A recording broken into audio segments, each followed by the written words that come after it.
It's time for baseball on MLB Network. Coming up, we've got a good matchup in store between the New York Mets and the Baltimore Orioles. Looking forward to this matchup, and it's next on MLB Network.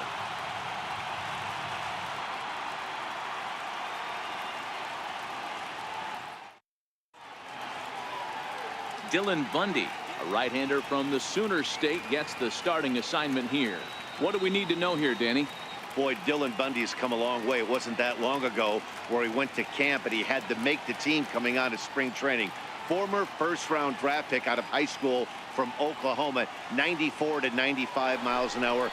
Good overhand 12-6 curveball and a changeup that's getting better all the time. He's turned himself into one of the league's premier pitchers. Stepping into the box, Jose Reyes. And we are ready for some daytime baseball. Our temperature not quite as hot as we'd expected. 85 degrees, the reading at first pitch.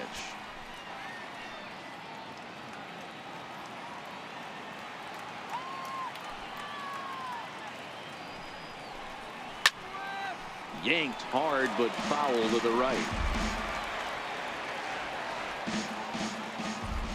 Here now the 2-2. Hit to short. Taken in by Machado. And a bit of a high throw that time, but no problem over there at first as they record the out. And now a chance to meet the Mets. Dero, daytime road game for him. What you got?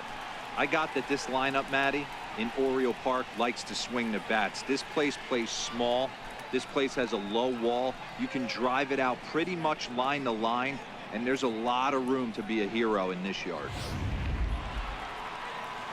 So one away here with the bases empty, and that'll bring in the second baseman, Asdrubal Cabrera. One out, nobody on.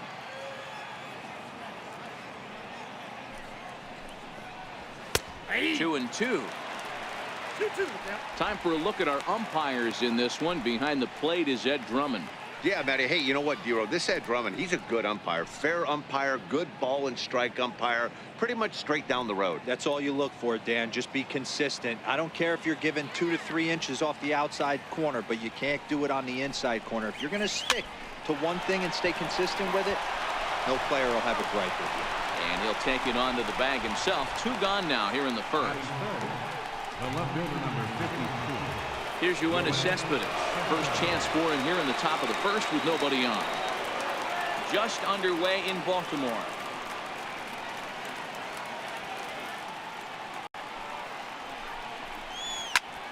Line to the right side. That gets down, and he's got himself a base hit. And that keeps the inning alive for Jay Bruce. Sometimes you get lucky in this game. I don't think pitch recognition-wise he would choose to swing at that exact pitch. But you know what? Sometimes result is the only thing that matters.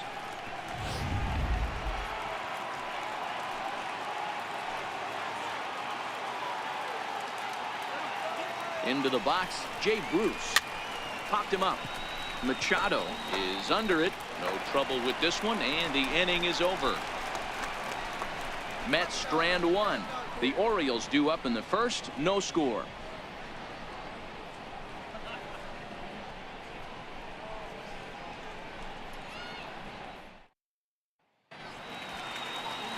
Jacob deGrom, a right-hander from Florida, gets the ball as the starter here.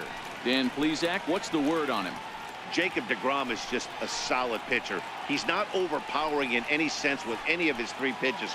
Good sinking fastball, 93 to 96. Great slider and a really good changeup. What makes him so good? He'll throw all 3 of his pitches at any time. Stepping up now, Tim Beckham.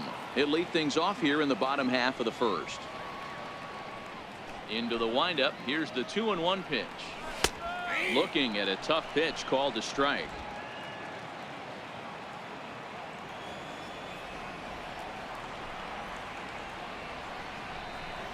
Swing, and he's able to flare this one out to left. And that finds some outfield grass. It's a base hit. Hey, sometimes that's how a rally gets started right there. I know it's a soft liner, but leadoff man on usually poses problems. Machado! Digging in, Manny Machado. The winning run is at first base.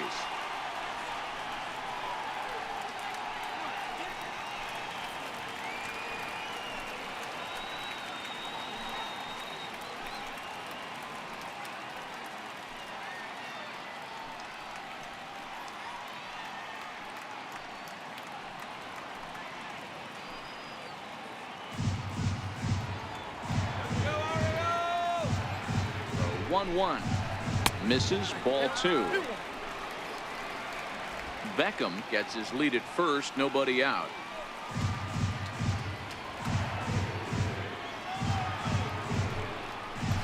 Yanked on the ground down the line, and that's through for a hit. Throw comes into the infield, and the winning run moves up to second now with nobody out. Second baseman. Hey, 2 runners on after back-to-back singles right there. They are in prime position to put the first run on the board right here.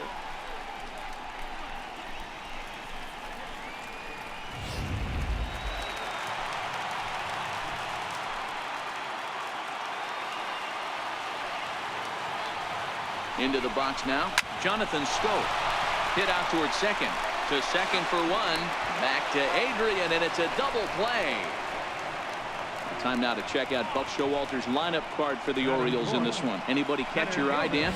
Well, Matt, let's see if Jonathan Scope can keep up the hot bat. He's an imposing figure with a bat in his hands. Always seems to turn in a good at-bat, and he can do a lot of damage when he barrels up the ball.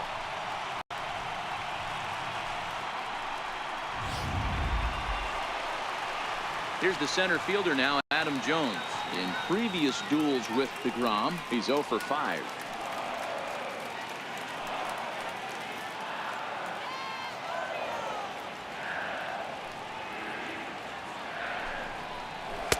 Just a bit high that time as he misses for a ball.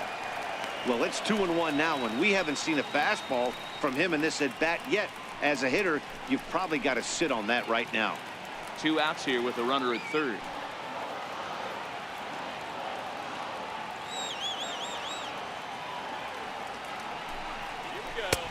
Ball 3. He's gotten himself into a little bit of trouble out here.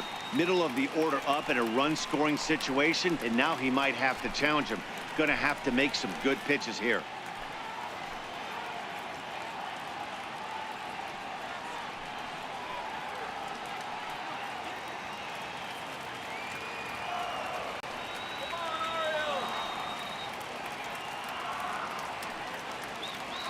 The 3-1. Swing and a ball hit high in the air, deep down the left field line. This has plenty of carry. Gone! Santa Maria, game over. It's a 2-run shot to straightaway left, and none bigger than that one as this ball game is over. Well, the way things unfolded, you kind of had a sense that this thing was going to end in dramatic fashion, and that's exactly what happened. A walk-off for the win? Wow.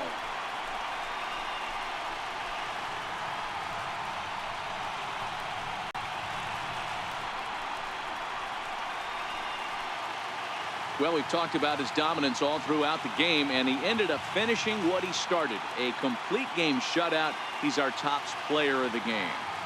Well, you know he wants that one pitch back that led to the lone hit, but it was pretty awesome watching him do his thing. He had guys off balance and flailing at the plate all game long, so he really was the story. A 2-0 finish today. The Baltimore Orioles scored in every single inning on the way to victory. Dylan Bundy is the winning pitcher of record. Jacob deGrom couldn't get out of the first in this one as he takes the loss. So that's a wrap for us here this afternoon. For Mark, Dan, and the rest of our crew, I'm Matt Vasgersian. You've been watching MLB Network. Our final line score this afternoon. First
time for baseball on MLB Network. Today we've got a good matchup in store between the Chicago Cubs and the Minnesota Twins. Two great hitters lead their teams to battle next on MLB Network.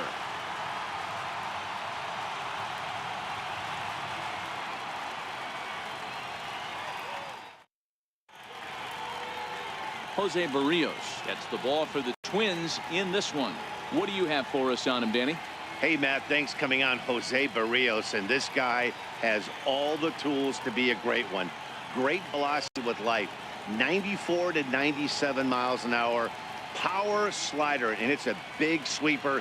His changeup is getting better. If this guy brings all three pitches one of these days, he has the potential to throw a no-hitter. And that'll bring in the Pittsburgh area native Ian Happ. He will lead this one off today. And a good pitch there as this is swung on and missed for the first out of the ball game. With that, a look at the Cubbies starting lineup. Dan, who do we keep an eye on? Well, Matty, the guy I'm here to see is Big Chris Bryant. He doesn't let the pressure of the big moment get to him. I love watching this guy hit in clutch situations. It's like he takes a deep breath and everything stops in front of him. He plays like the Zen man. Now at the plate, Chris Bryant.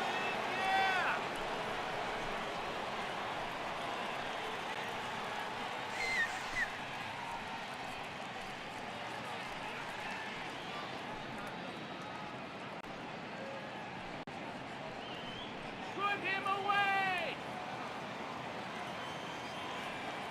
The 3-2 pitch. Popped him up. Polanco has a play. Two gone.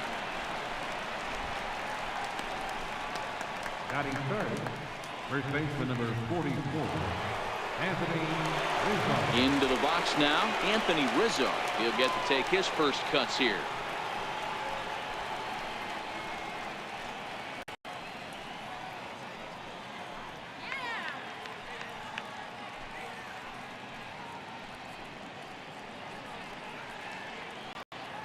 And we're just getting started here in Minneapolis.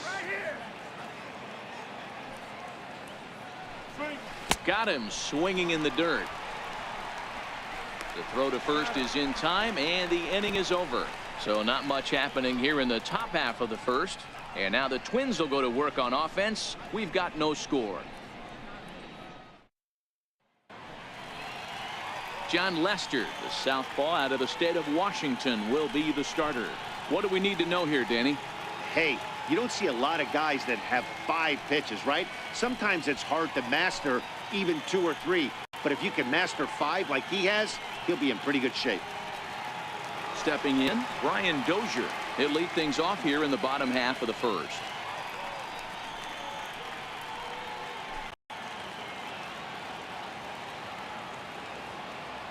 Lester's 2-0 home. Strike 3 on a pitch in the dirt. And he makes the throw to first. Dozier is retired, and there's one away. A chance now from Target Field to take a look at the Twins lineup in this one. Mark, daytime baseball at home. What do we need to know about these guys? Well, Matty, we know this is a pitcher's park. The numbers bear it out. Look for the managers to play a part in this one. Hopefully the guys listened in the hitters meeting. They're going to stay up the middle, big part of the yard. But when they get on, look for some wheels in motion, some execution, trying to manufacture some runs. I think that's how this lineup will play it out. Bases are empty, one man out.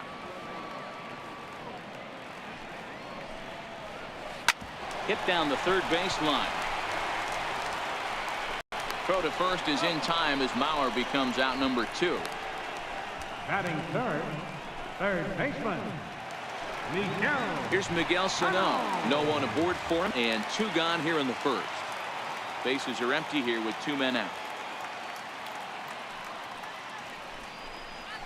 And he'll try to get him fishing there, but he won't offer in the dirt, and it's back to even at 2-2.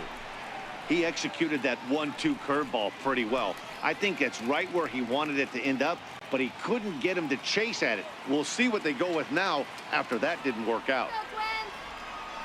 The 2-2 is looked at, and the count moves full. Eddie Rosario would be next. 2 out, nobody on.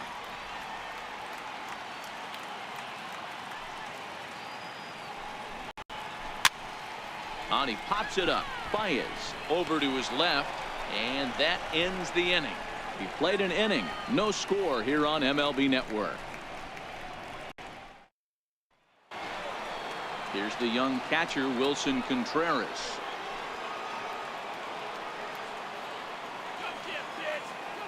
From windup, the 1-1 pitch. Swing and a miss way behind the big fastball. You know, that can really be an effective pitch to a guy that has a lot of pop. They're up there looking for a fastball up in the zone, so if you can place it a little above it, they have a hard time getting the barrel up there. 2-2 to the Cubs catcher. And there are our umpires for this one. Working balls and strikes will be Mr. Darryl Parker. Well, Dero, Darryl Parker behind the dish, and you never really know what you're going to get from this guy. Yeah, sometimes, and I'd hate to be mean and say he flips a coin back there because that's not the case. But as an offensive player, you have to find a consistent zone. You just can't. Okay, here's how the Twins are lining up defensively. And let's focus our attention on second baseman Brian Dozier. We know what he can do from the offensive standpoint, light tower power. But he doesn't get enough credit for his defense, his ability to manipulate the bag and do all this while his hair never moves. Now batting, Kyle Schwarber, as he'll get his first opportunity in this one. Still looking for our first hit in the ball game.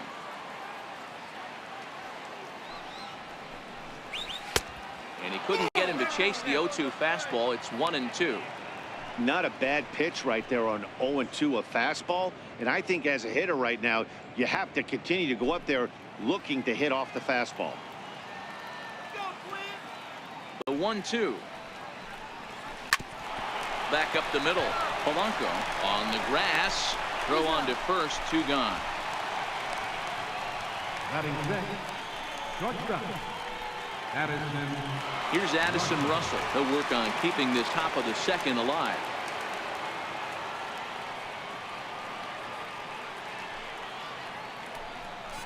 And this one misses high for ball 4, and they have themselves a 2-out base runner.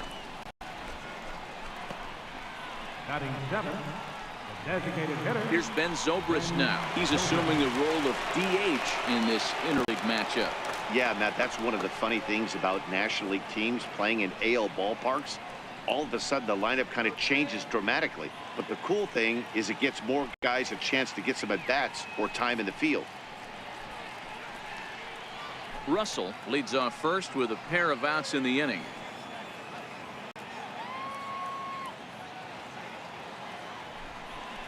Hit down the line at first, but a foul ball. 1-2 now.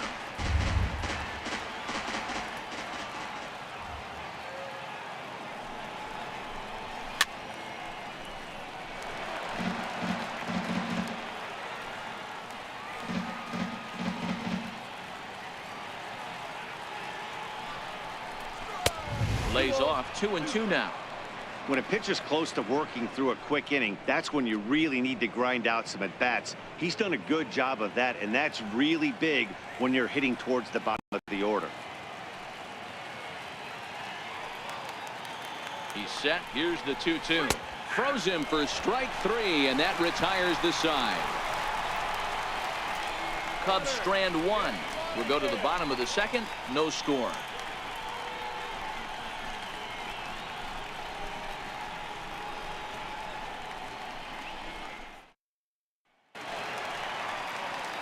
Standing in, Eddie Rosario. He's set to lead off the home half of the second.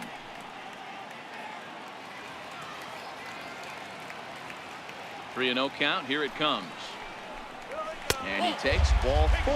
Leadoff man's aboard here to begin the home half of the second. Well, that is definitely not the way to start an inning. One thing to give up a walk, but to do it on 4 pitches is pretty alarming. He looks a little thrown off right now. Into the box, Jorge Polanco. The winning run is at first base.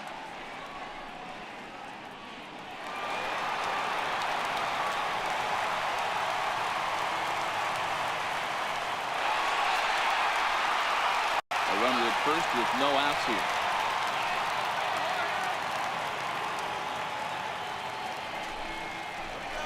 Grounder down the line at third. And that finds its way through for a base hit. Throw comes into the infield, and the winning run moves up to second now with nobody out. Center fielder, Byron Buxton. Here's Byron Buxton now, as he'll look to get the ball into the outfield and bring home what would be the winning run from second base.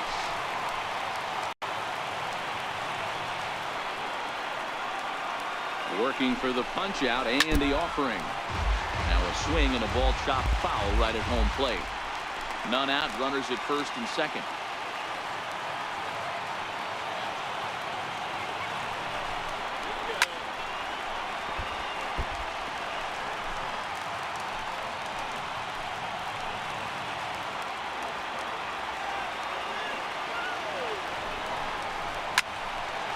Right side, but it's going to be a foul ball.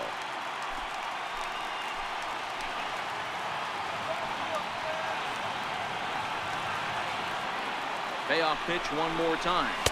Swung on and missed. He got him on strikes. So here's how the Chicago Cubs are positioned defensively. And let's take a look at Javi Baez. I don't know, second base, shortstop, third, maybe a little outfield. Doesn't matter. This guy has platinum hands. Platinum, not gold. One of the best defenders in our sport and probably the quickest tag man in our game. Max Kepler the next to grab a bat. The winning run at second, however, the double play in order here.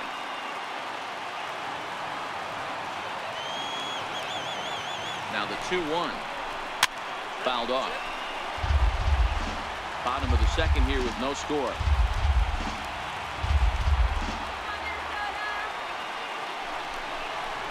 Full count to Max Kepler, 3 balls and 2 strikes. Robbie Grossman is on deck.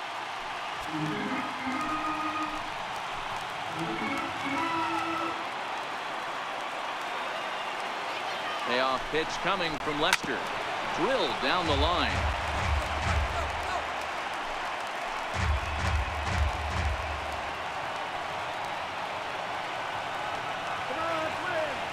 Payoff pitch one more time. Lifted the other way out to left center. Happ on the move. He gets there, and that's the second out. Here's Robbie Grossman. He bats with 2 outs and the winning run at second. Grossman.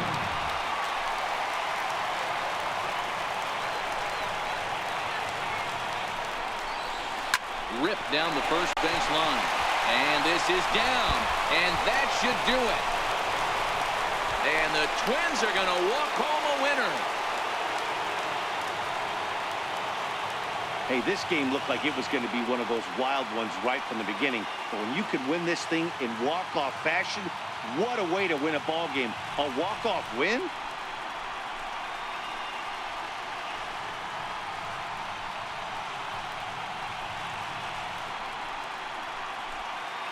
Well, we watched a really solid starting pitching performance, kept the opposition at bay, and as a result, he's our top player of the game. Yeah, probably the easiest player of the game decision we'll have to make all year. He got some help along the way from his defense, but all in all, this was his show. And he winds up in the history books with a no-hitter.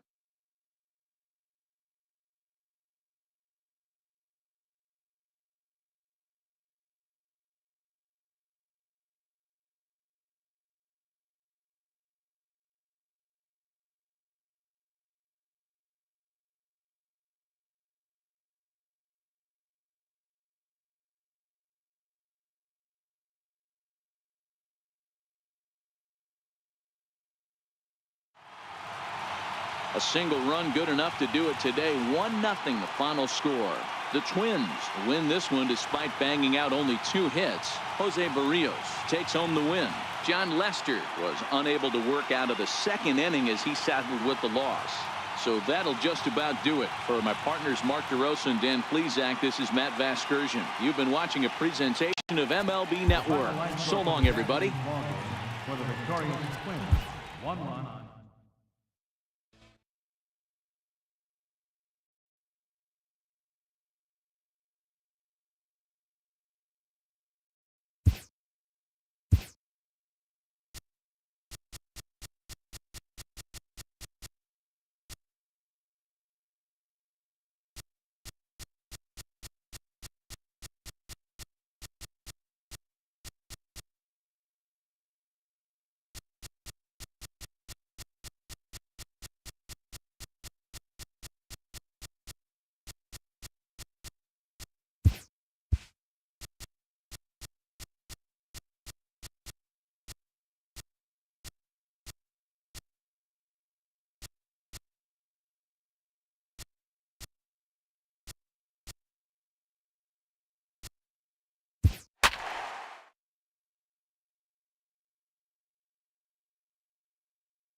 MLB Network's coverage of Major League Baseball is on the air. Tonight, an intriguing matchup between the New York Mets and the Baltimore Orioles. Two great hitters lead their teams to battle next on MLB Network.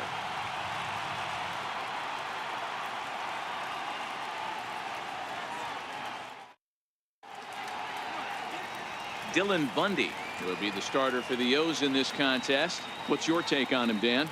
Boy, Dylan Bundy's come a long way. It wasn't that long ago where he went to camp and he had to make the team coming out of spring training. Former first-round draft pick out of high school from Oklahoma, 94 to 95 miles an hour. Good overhand 12-6 curveball and a changeup that's getting better all the time. He's turned himself into one of the league's premier pitchers. So stepping in, Jose Reyes. He'll get us started in this one under the lights. 2 balls and a strike. Temperature reading an even 80 degrees at first pitch tonight.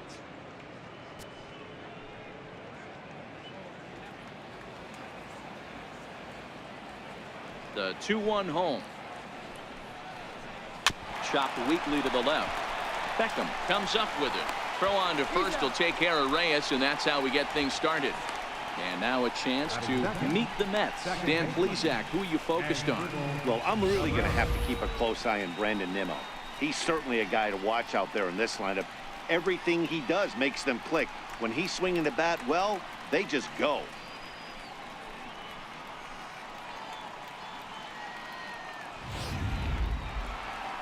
Here now is Asdrubal Cabrera.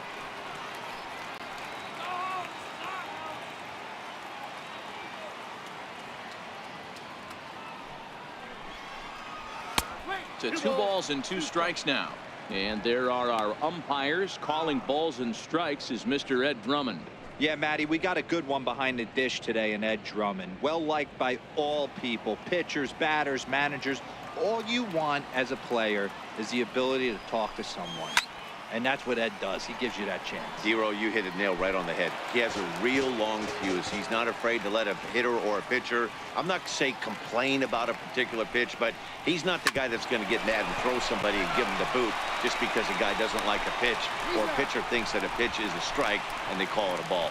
On to first, and Cabrera's a ground out victim. 2 away. Standing in, Yoenis Cespedes. First chance for him here in the top first with nobody on.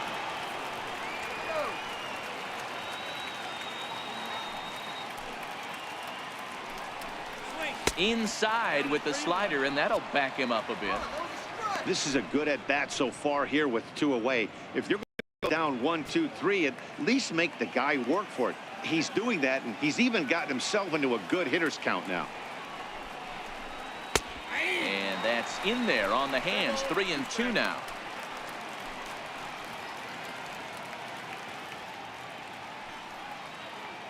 Just underway in Baltimore.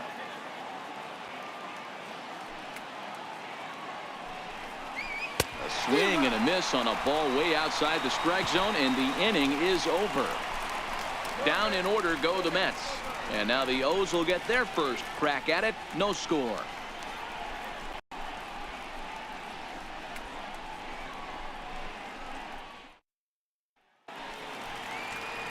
Jacob deGrom, a right-hander from Florida, gets the ball as the starter here.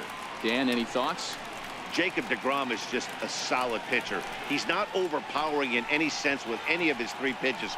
Good sinking fastball, 93 to 96. Great slider and a really good changeup. What makes him so good? He'll throw all 3 of his pitches at any time.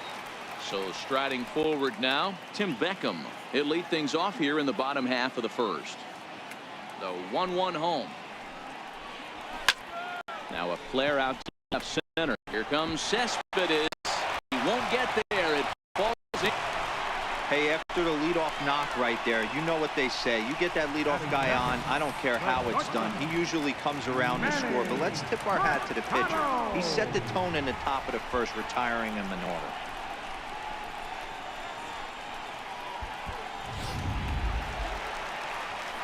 Here's Manny Machado now. The winning run is at first base.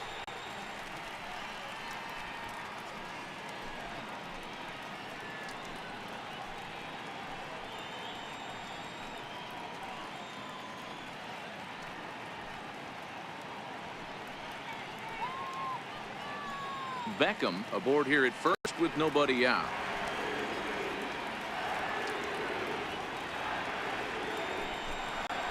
And a slider's in the dirt as he lays off it for a ball.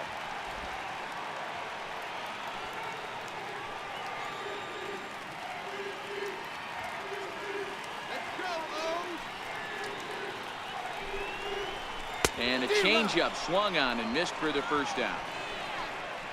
Now a moment here in Baltimore for the Orioles starting lineup. Who do you have your eye on, Dan? Well, Matt, we'll see if Jonathan Scope can keep up the hot bat. He's an imposing figure with a bat in his hands. Always seems to turn in a good at-bat, and he can do a lot of damage when he barrels up the ball.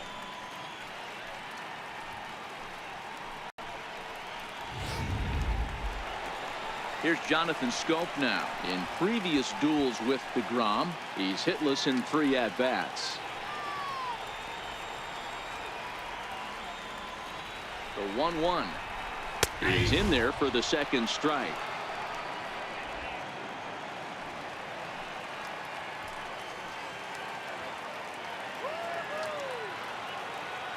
The 1-2.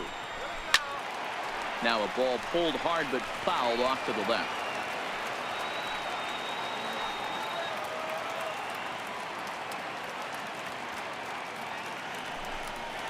Swing and a miss on the fastball that time. Out number 2.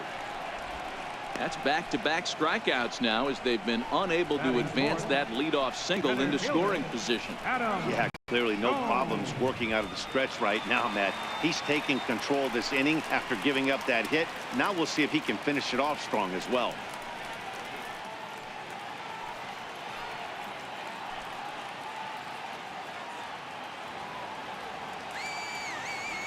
The 2-1 home down the first baseline, and Gonzalez will take it over himself, and that'll do it. 1 left for the Orioles. Still no score.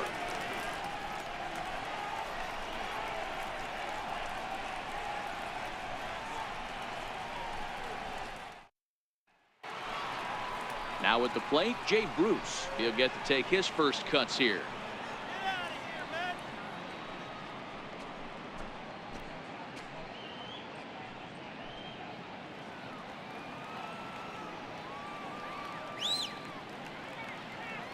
Windup and the 0-2 pitch.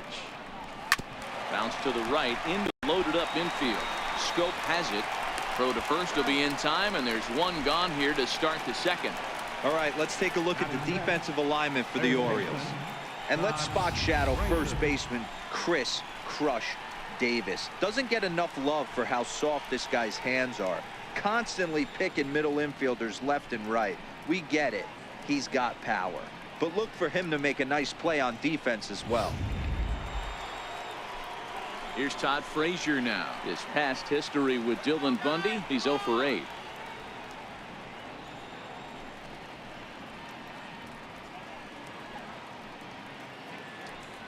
Come on up.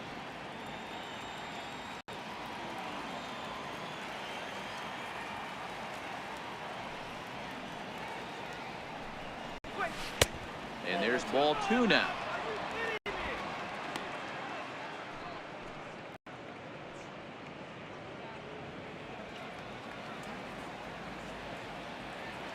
Now the 2-1 will not catch the zone. Ball 3. On deck, there's Adrian Gonzalez.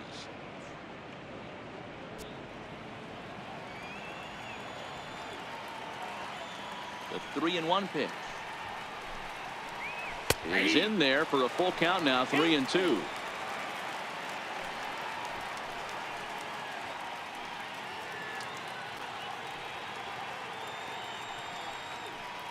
No score here as we play inning number 2.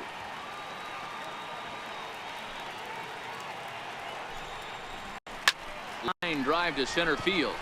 But sadly for him, this will head straight to the center fielder as he puts it away without much trouble for the second out. Adrian Gonzalez. At the plate, Adrian Gonzalez.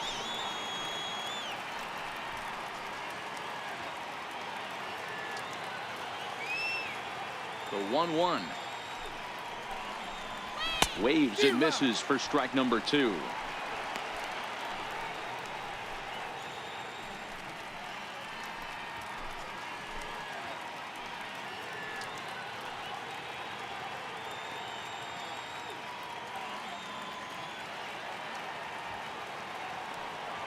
The 1-2. Hit on the ground down the first baseline.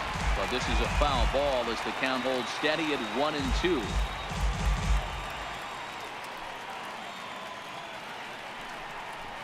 Strike 3 called, and the inning is over. Mets go down 1-2-3. We'll go to the bottom of the second. No score.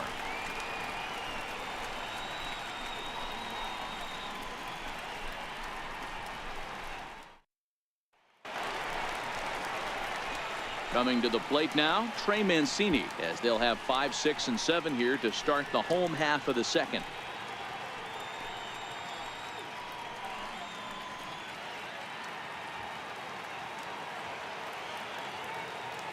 A windup and the 0-2 pitch.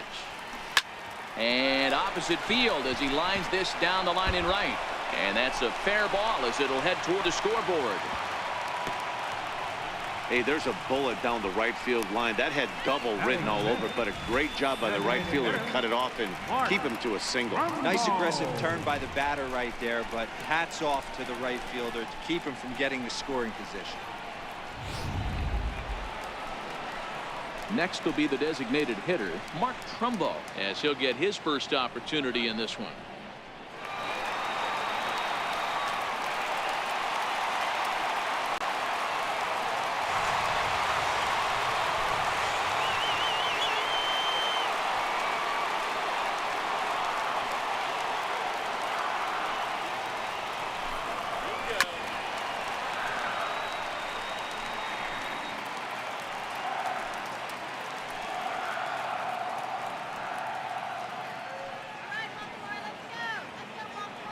The 1-2 misses for the second ball.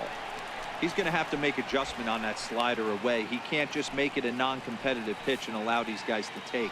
He's got to start that a little bit more over the middle of the plate to get that swing and miss on the outer half. Working for the punch out and the offering. Swing and a miss on the slider, and that's out number 1. Here's the defensive alignment for the New York Metropolitans. And this team, they're not going to be moving around as much as some of the new age teams. The shifting and moving the third baseman over second base and the right fielder to play third base. This is going to be your stationary team, trusting pitchers to execute pitches. Here's Chris Davis now. He's got a chance to end this one and send these fans home happy if he can get a ball deep enough into the gap.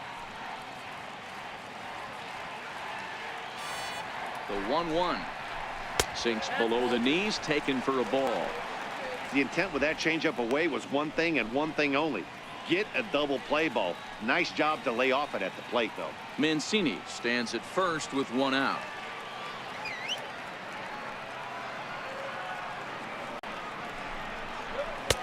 And he missed again, high and away this time. 3-1. Chance Sisco waits on deck.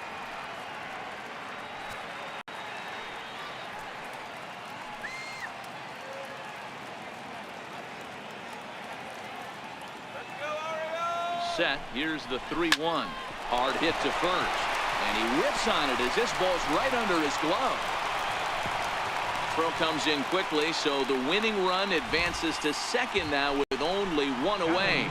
You know, as a former infielder, Danny, they always say you can't be in 2 places at once, but you got to be a little frustrated right here that ball found the hole. Yeah, that's a tough thing. You make a quality pitch and a guy shoots one through the right side, normally a vacated spot right there. 9 out of 10 times somebody's there to make that play. Unfortunately not, and now we've got a couple of guys on. Drilled right back up the middle to Cabrera for 1. Over to Gonzalez, and they get the double play they needed to get him out of the inning. Some of our nation's young minds and future leaders here in attendance. Yikes. 2 complete, scoreless here on MLB Network. And here's the former first-round draft choice, Brandon Nimmo. He's the number 7 hitter, but he's leading off the 3rd after the first 6 guys in the lineup have been retired in order. Yeah, it's been a great start to the guy on the mound. It'll be interesting to see if they can find a way to get to this guy before he really settles in.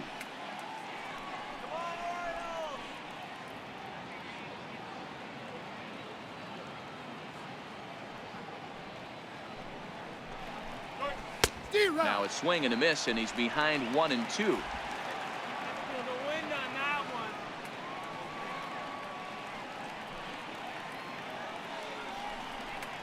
Swing and a miss as he starts the third the same way he ended the second, with a punch out, 1 away.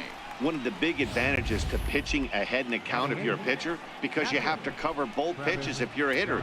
You have to cover the off speed and the fastball. And in a 1-2 count, you might be sitting off speed, and what happens? He gets the fastball and he can't catch up to the express. In now, Travis d'Arnaud, and it's fouled away. Ready on 1-2. Line to the right side. That's a hit, the first of the game for the Mets. Hey guys, that's a well-executed slider down and away right there. The batter just did an amazing job of staying inside the baseball and driving it the other way.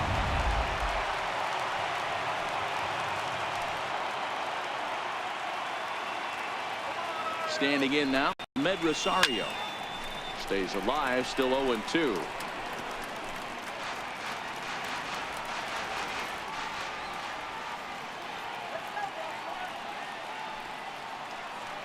Here comes another 0-2. And the slider just stayed north of the strike zone that time. After 2 breaking pitches, there's a pretty good chance right now you're probably going to get something right in the middle of the strike zone to swing at. So if you're looking for it, go ahead and turn that baby loose. The 1-2. Swinging a liner back through the box. And that's into the outfield for a 1-out base hit. Hey guys, I like the execution by the batter there. He got a hanger in the middle of the plate. He could have come unglued, but he didn't. He stayed focused and drove a line drive base hit.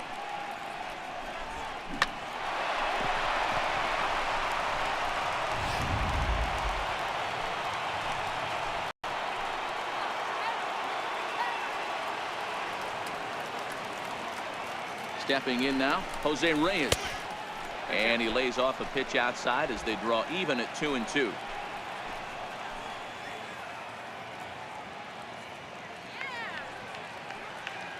He's set. Here's the 2-2. Still even at 2-2. Third inning, no score to this point.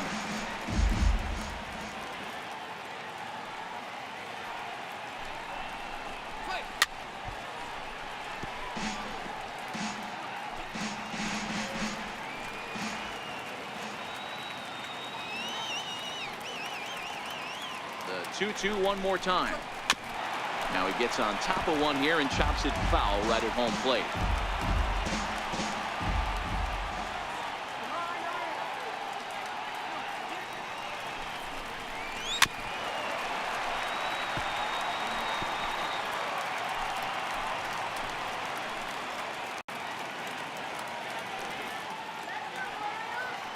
Locked in a good battle. Here comes another one. And he finally wins the battle as this is swung on and missed for the second out. That was a good job there of using the batter's aggressiveness against him. He was putting up a good fight and fouling a lot of balls off. So as a pitcher, it's a great idea to expand the zone even more and make the hitter really chase after something that's even hard to foul off. Into the box as Dribble Cabrera. A ball and 2 strikes now.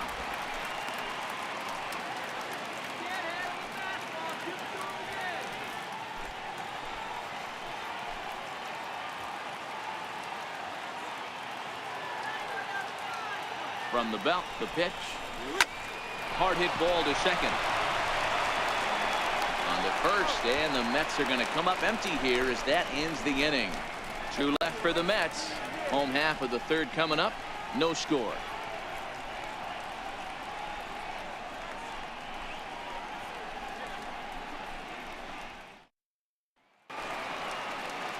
Digging in now, Austin Hayes, as we move on to the bottom of inning number 3. Ready on 3-1. Here's the pitch. The breaking ball that time in for a strike. 3-2.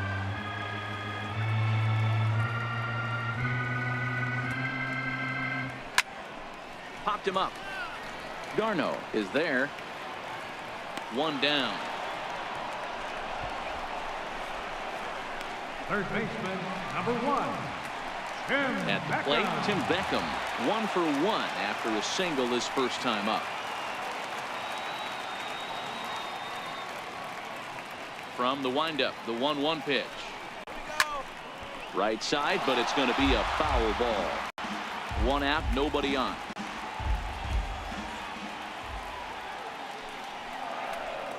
Grounded down the third baseline. Well, this is a foul ball as the count holds steady at 1-2. The next 1-2 pitch.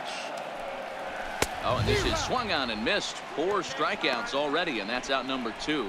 Boy, there's nothing like seeing a good power pitcher that has a good fastball. And what does he do? He just throws this good fastball right by, brings the express. No chance to put that ball in play.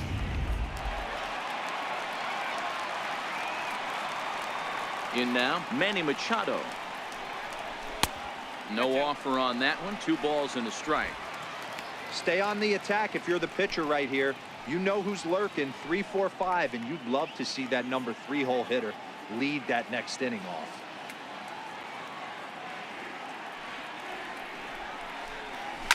Hit hard on the ground to second. Cabrera with a sliding stop. He is out.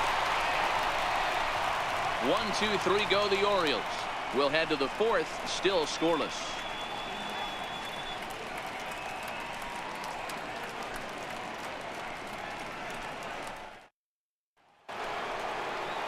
Here's the left fielder, Yoenis Cespedes.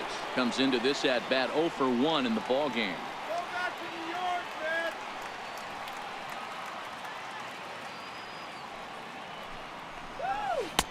Here's one that misses inside, and the counts run full now, 3-2. Still all zeros in the run column here in the 4th inning. Dan, does this continue, or does somebody score here? I think this continues for a while, Matt. Both of these pitchers are throwing very well, throwing strikes, having good command of their off-speed pitches. This is going to be one of those low-scoring affairs. Hard on the ground towards short, and that's through for a base hit. Make him 1 for 2 in this one. So the 4th inning opens with a leadoff single. The right fielder, number 19, Jay Bruce. So now it'll be the 4-hole hitter, Jay Bruce. Go ahead run at first, nobody out.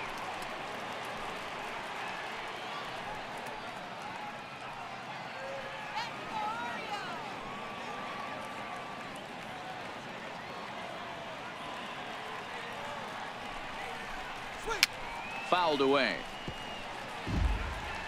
Both clubs with 3 hits in the ballgame.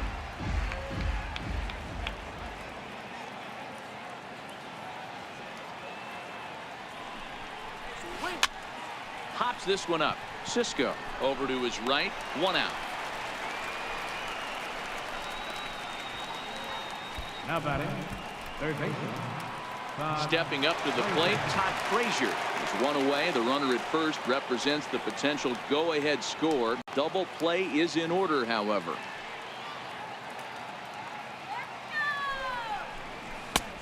Gets him to swing at a pitch down and out of the zone. 1-2.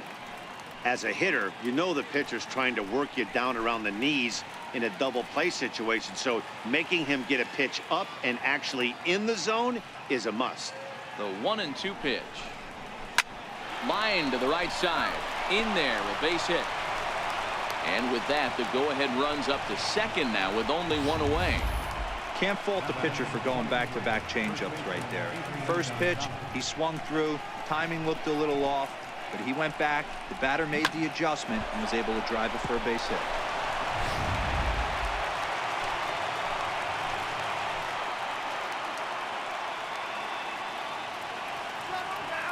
Standing in now, Adrian Gonzalez. Swing and a miss on the fastball, and it's 1-2.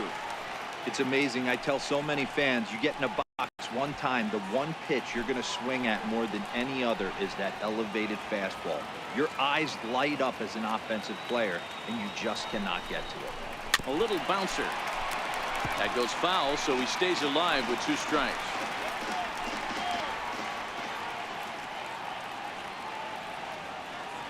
The 1-2 is taken for ball 2.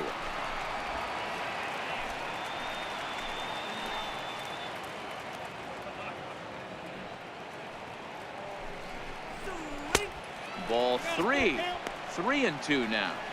He still might be looking for that release point on that curveball early in this outing. That one looked like it popped out of his hand behind his ear instead of out front. We'll see if he finds that pitch because it'll be important for him.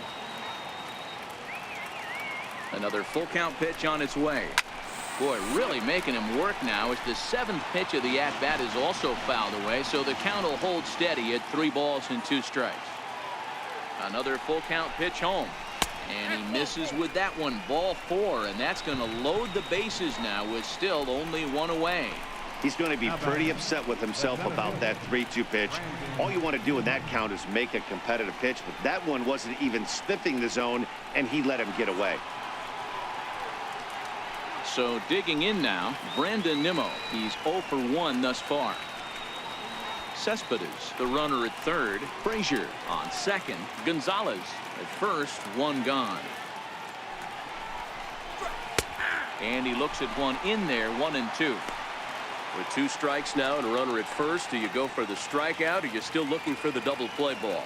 This is a great spot to be in as a pitcher. You have 2 strikes. You can bury one for a potential strikeout, and at worst, keep the ball down in the zone. You might be able to turn one pitch into an ending double play.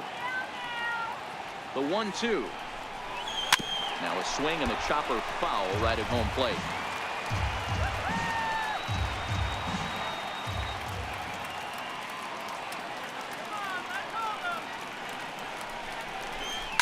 This is hit the other way out toward left field.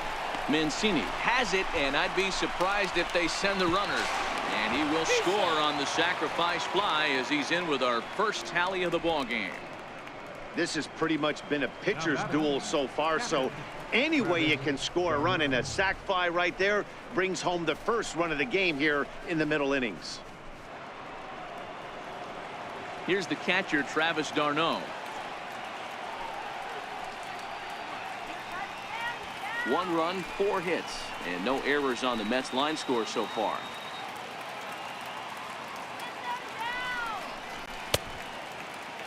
And a check swing. Did he go around?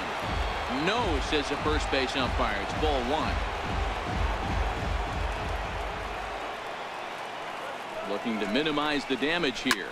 Lofted in the air out toward right center. Calling for it, Hayes. And that ends the inning. Mets played a run on a couple of hits. To the bottom of inning number 4 we go. Mets out in front, 1-0.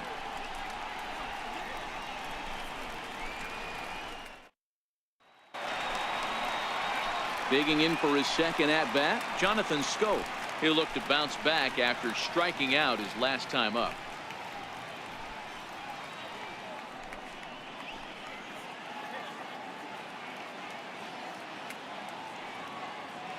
Now the 3-2 pitch. And that misses for ball 4. The leadoff walk that starts the bottom of the 4th. Well, they haven't been able to scratch a run across yet, so maybe this walk will jumpstart their offense a little bit. So here's the cleanup hitter, Adam Jones. He'll be looking for something he could drive into the gap and drive home that tying run from first.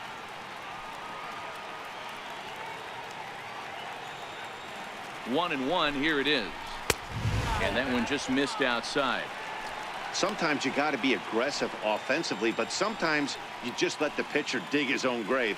Patience and discipline seem to be the way to go right here. No runs, 3 hits, and no errors for the Orioles so far.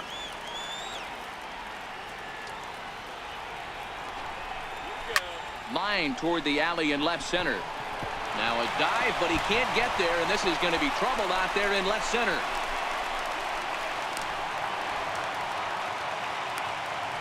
This guy just feasts on mistakes up in the zone, and that's exactly what he gets right here. A belt-high pitch, he drives into the alley. Great chance now with 2 runners in scoring position.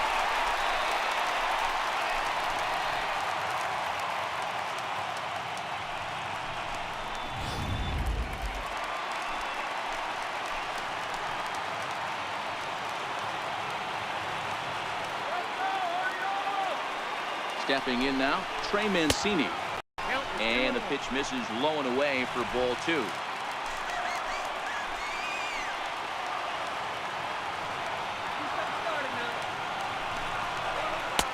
He's fallen behind now, 3-1. You can bet he's salivating a little in the box right now. He likes to drive in runs, and he's got a great situation and count to do that right here.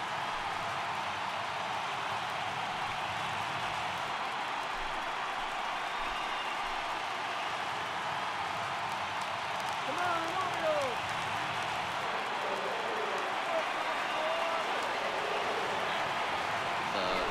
3-1. Hit hard to the right. Foul.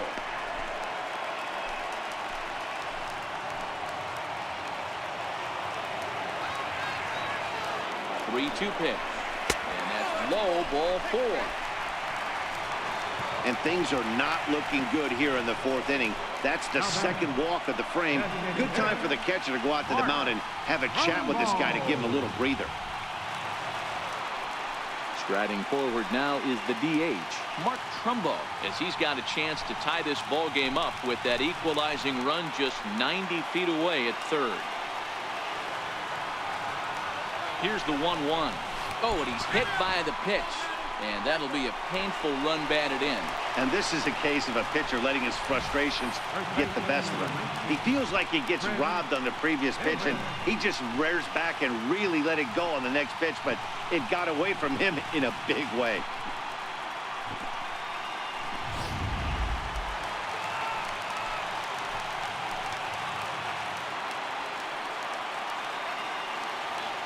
Into the box now, Chris Davis.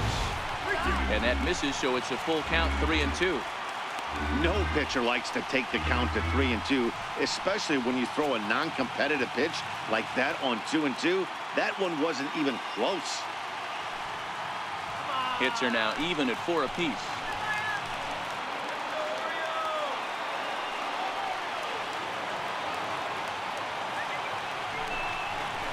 Oh, and it misses, ball 4, and that will force home a run. Well, the way things unfolded, you kind of had a sense that this thing was going to end in dramatic fashion, and that's exactly what happened. A walk-off for the win? Wow.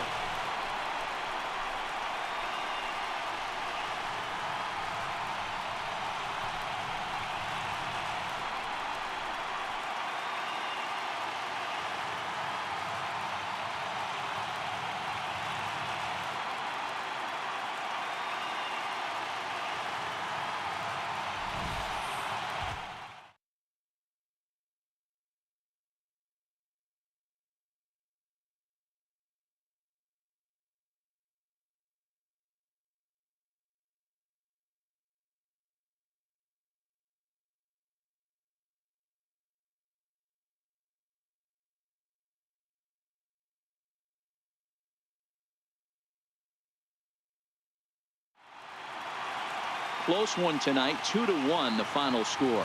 The Baltimore Orioles earned the victory despite only collecting 4 total hits. Dylan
MLB Network's coverage of Major League Baseball is on the air. A good matchup here for you tonight between the Miami Marlins and the Cincinnati Reds. Major League Baseball on MLB Network is next.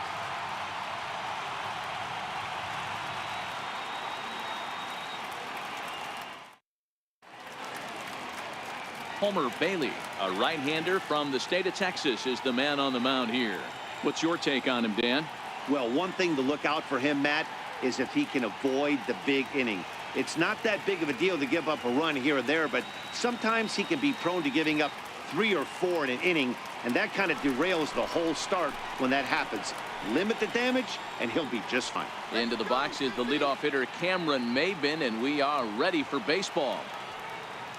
Into the windup. Here comes the 0-2 pitch. Grounded back up the middle. A diving effort here as he gets a glove on it. And he'll make it to first easily on what will almost certainly be ruled an infield single. Hey, that's why this guy's in the leadoff hole. Grinder, battler, whatever you want to call him. He is not afraid to go deep in the count. He is not afraid to hit with 2 strikes, and he showed it right there. Martin Prado now. Go ahead run at first. Nobody out.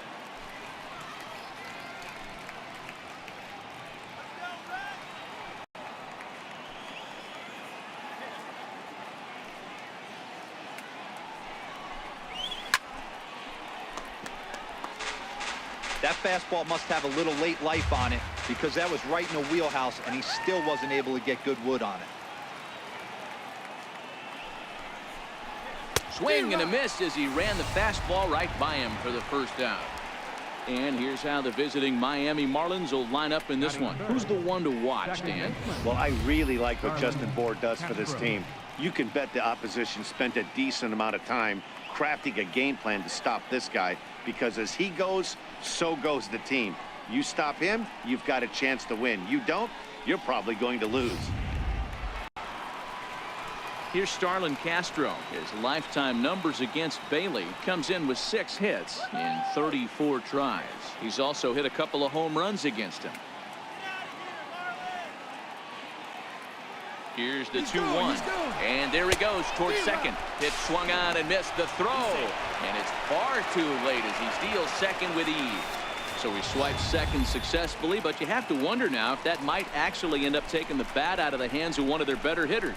Well, that's a good point, Matt, but I'd be a little surprised if that's the case. It's still early and the game is tied, so that would be a pretty cautious move to pitch around him here or just walk him flat out. Here now the 2-2. To short. Peraza has it. And that's the second out.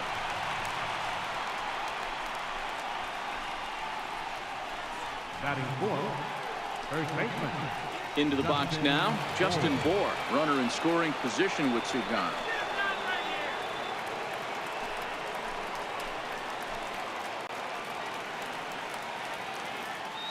The 1-1 home. Misses, ball 2.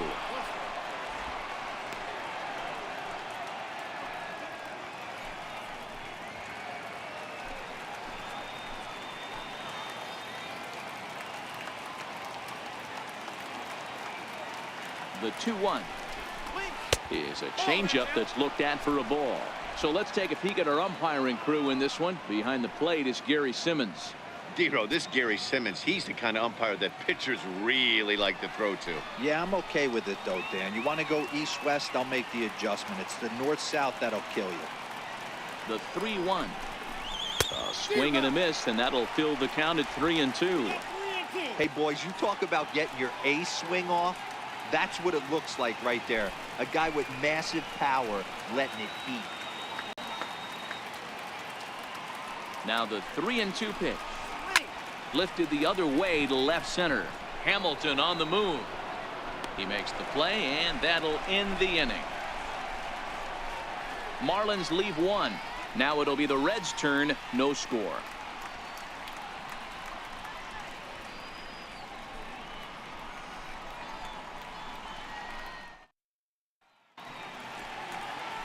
Dan Straley, the California-born right-hander, is on the mound. Dan Plesac, what do you got? Dan Straley's bounced around for a little while, but he's a 4-pitch guy. Fastball, curveball, slider, changeup. Not an overpowering pitcher. Needs all 4 of his pitches. If he has that good changeup, he could be really tough. Now at the plate, Billy Hamilton. He'll lead things off here in the bottom half of the first.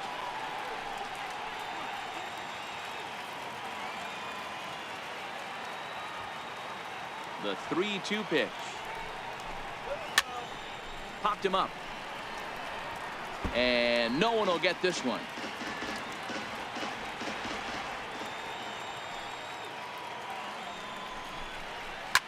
pulled toward right center field. Brinson's in pursuit. 1 out.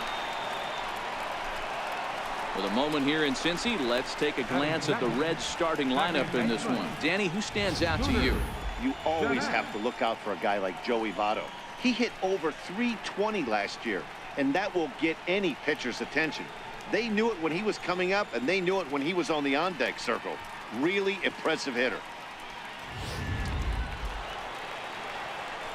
Here's the second baseman, Scooter Gennett. Batter pitcher numbers against Dan Straley. Just a 3 for 13 batting line. Now the 2-1. Lifted down the line in left.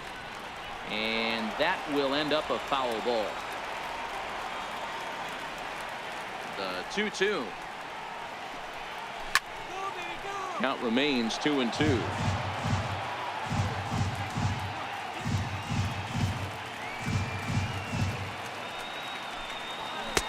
Trying to nibble here, and he misses to run it full now. 3-2. I understand pitching carefully to this guy in the box, but the man on deck doesn't represent any relief either. He's going to have to go after one of these guys. A swing and a drive to center field. That one's got a chance, but not quite enough as it's off the center field wall. Around second now and headed for third. The relay, but he is in there with a triple. Well, when this thing left its bat, I thought it had the distance to get out of here, but it goes over the fielder's head and skips away in the bottom of the wall, allowing him to cruise into third.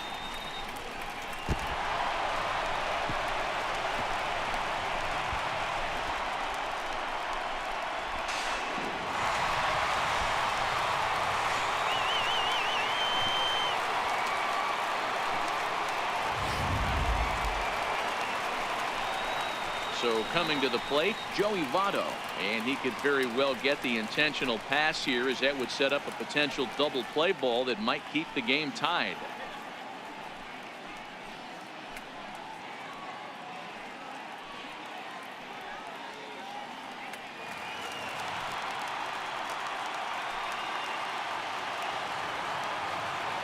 Now the 1-1 pitch. In front of the changeup, and he can't keep it fair. 2 strikes on him now.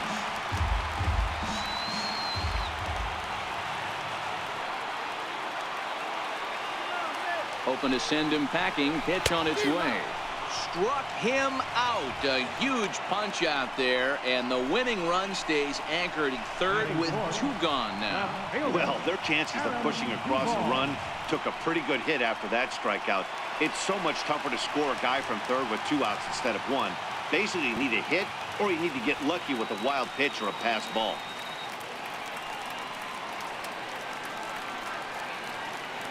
The 1-2.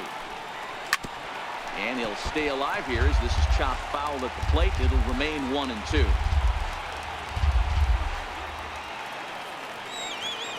Here he comes again. 1-2. A swing and a miss as he chased with 2 strikes, and that will retire the side. Back-to-back strikeouts keep him out of danger. Don't touch that remote. More on MLB Network right after this.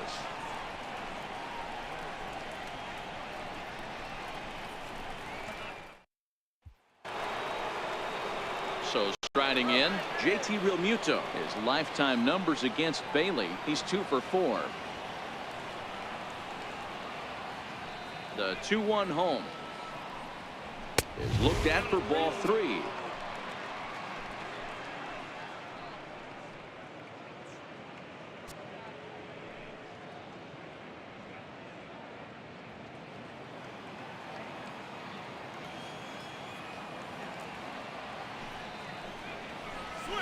Well hit. Deep down the right field line. Schebler will get there as he tracks it down deep in foul territory for route number 1. Time for a look at the Cincinnati Reds on D. And let's focus our attention on first baseman Joey Votto. I don't think this guy gets enough credit for his defense because he's so dynamic on the offensive side, but one of the most prepared players in our sport, and half of that is definitely attributed to the defensive side of the ball. Ready now for the Marlins, Lewis Brinson. He'll get to take his first cuts here.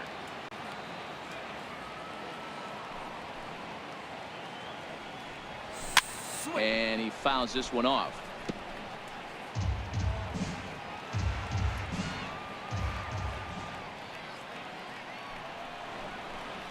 Grounded up the first baseline. Well, this is a foul ball as the count holds steady at 1-2. No score here as we play inning number 2.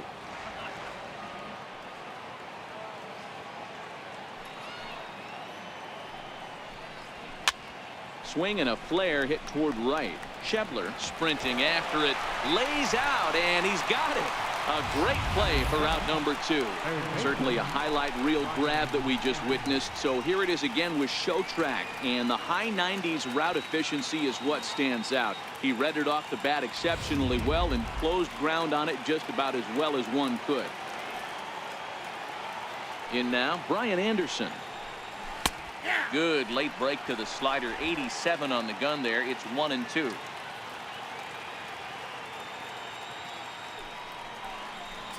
And slider swung on and missed, and the side is retired. Miami down in order. We'll go to the bottom of the second. No score.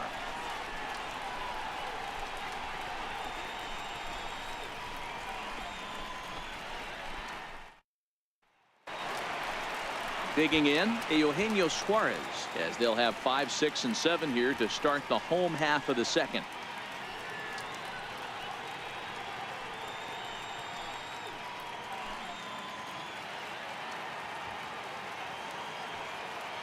The 2-1 home.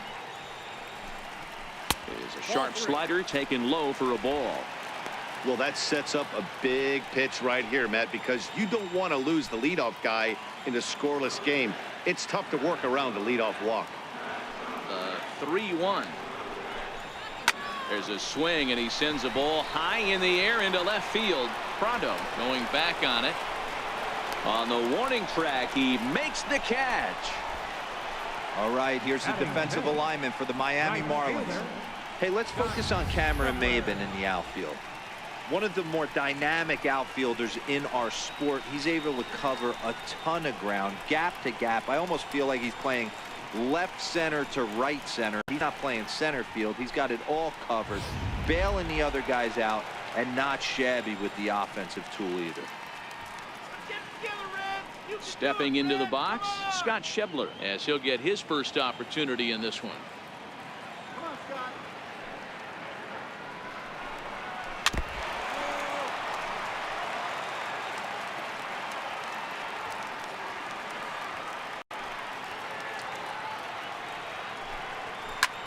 Here's a high pop-up. Anderson is there for it, makes the play, and there are 2 gone now. Batting 7, the shortstop. In now for the Reds, Jose Peraza trying to make something happen with 2 gone in the bottom of the second.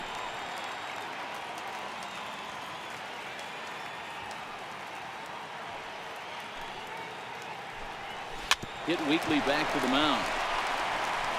Throw in time, and the side is retired. Reds are down in order. We'll move to the 3rd with no score.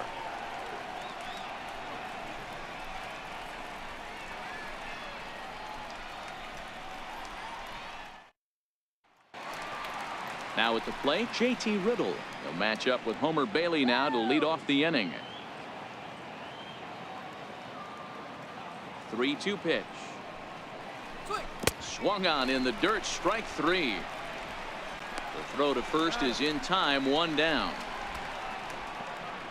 Good job of getting him to chase the ball in the dirt right there. Hey, also credit the catcher for keeping it close and finishing it off with a good throw to first. That's harder than it looks, but big league catchers make it look easy sometimes. Miguel Rojas will move into the on-deck circle now to try to get something started here with 1 gone in the inning. 3rd inning, no score to this point.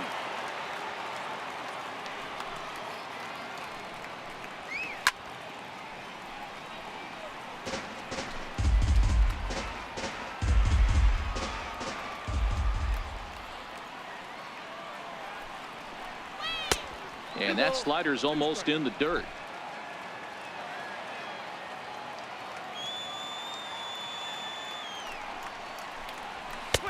Not where he wanted that fastball to be, and it's 3-2 now. It'd be great right here if he was able to work himself on base. You got the leadoff hitter on deck, and you know the middle of the order is coming up right behind him. And he lays off, ball 4. So he comes right off the bench and works the walk. Usually easier said than done. Finally, up to this point, the entire lineup had been swinging at anything close, and this guy decides to show a little more patience at the dish and is rewarded with a base on balls. That was a good at-bat. Ready for another chance? Cameron Maben. There's one away. The runner at first represents the potential go-ahead score. Double play is in order, however. Oh, this is swung on and missed. 4 strikeouts already, and that's out number 2. Wow, that's awfully impressive right there. The pitch before was really close. Called the ball. What does he do? He comes back with a better pitch and gets the punch out.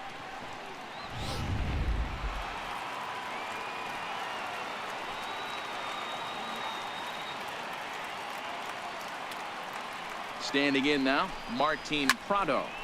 Count remains at 0-2.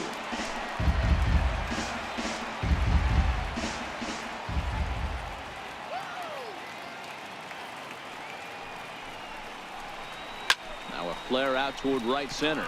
Coming in is Hamilton. He can't get there as it falls in.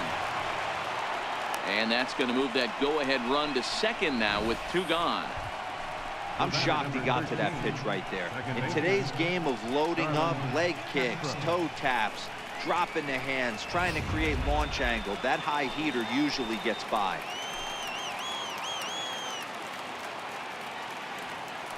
Stepping in now, Starlin Castro. Outside, 2-1. Well, I know the last thing he wants to do is load the bases right here, so the pressure is on right now to get back in the strike zone.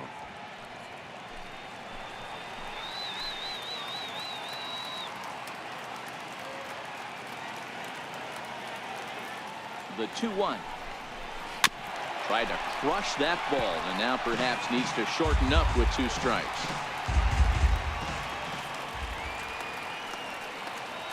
The 2-2 pitch. Hard hit ball to second. A leaping try, but it's out of his reach and into the outfield.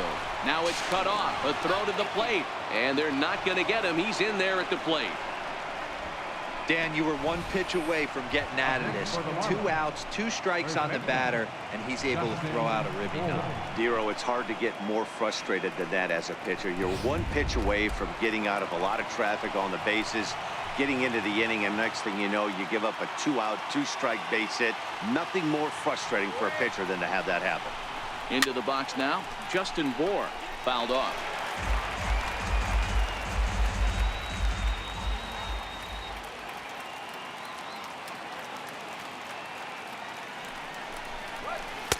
And he lays off it to even the count 2-2.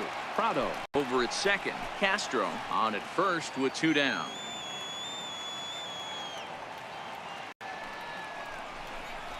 And a big strikeout there as they'll leave a couple of runners on base, and after a good start to the inning, they can't capitalize any further. Marlins forced to settle for 1. We'll head now to the home half of inning number 3. The Marlins lead it 1-0. Odrisamer Despaigne, a right-hander standing 6 foot even, will take over the pitching duties here. Odrisamer Despaigne.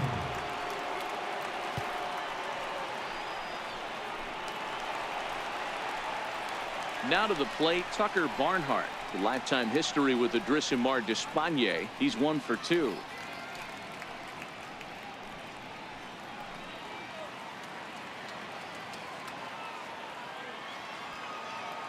The 3-1 is in there for a full count now, 3-2.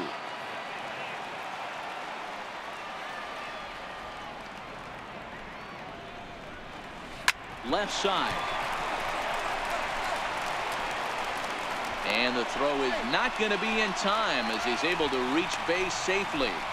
I know that has to be frustrating from a pitcher's standpoint, but nice execution, nice hustle. Bottom line, nice hustle. Pitcher's still 1 good pitch away from getting a double play. You know, Dero, one of the things you want to do is make quality pitches as a pitcher. There's not much you can do right there. You make a pretty good pitch, and the next thing you know, you have a leadoff single on an infield ground ball. Nobody out, runner on first.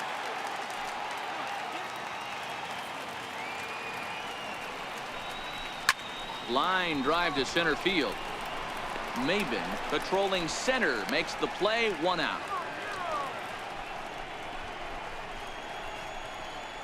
The batter, number 6, center fielder, Billy Hamilton. Here's Billy Hamilton standing in. He'll be looking for something he could drive into the gap and drive home that tying run from first.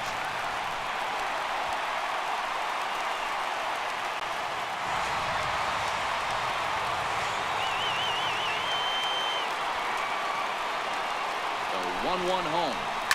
Pulled high in the air out to right field. Giving chase is Brinson, and that's the second out of the inning.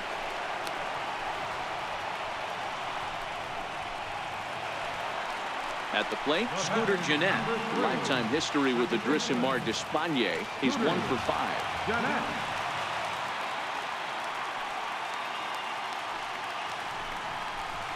A bouncer up the middle. Gloved by Castro.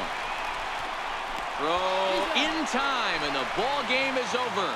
Wow, that's a rarity. A 1-0 game in baseball these days. Both of these pitchers pitched awfully well. It's a shame one of them had to lose this game.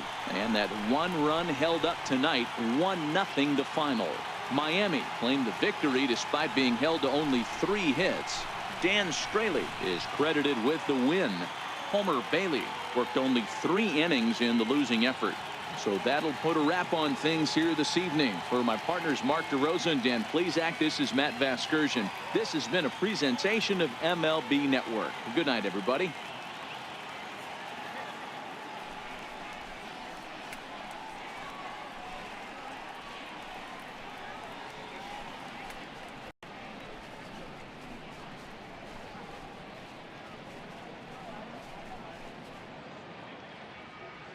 Here now is our final line score tonight. First, for the victorious Miami Marlins, 1 run on 3 hits, no errors. They left 3 men on base. For the Reds, no runs on only 2 hits, no errors. They left 2 men on base. The winning pitcher is Dan Straley. The loss goes to Homer Bailey. Time of the ball game, a swift 2 hours and 19 minutes. A reminder that post-game Metro bus service is available to Anderson Township, Cobblewood Plaza, Kenwood, and Western Hills Plaza.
From the Bronx, MLB Network brings you baseball from Yankee Stadium. Ought to be a good one here between the Seattle Mariners and the New York Yankees.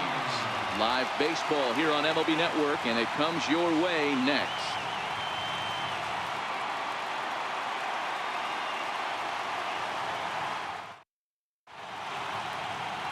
Masahiro Tanaka, the right-hander from Japan, will get the starting assignment in this one. Dan, any thoughts? Tanaka right now is the best of all of their starting pitchers. Good fastball, 92 to 94. Best pitch is the split finger. He'll throw it early. He'll throw it often. If he has the good split, these hitters are in for a long night. Ready now, D. Gordon. And we are set for baseball here this evening.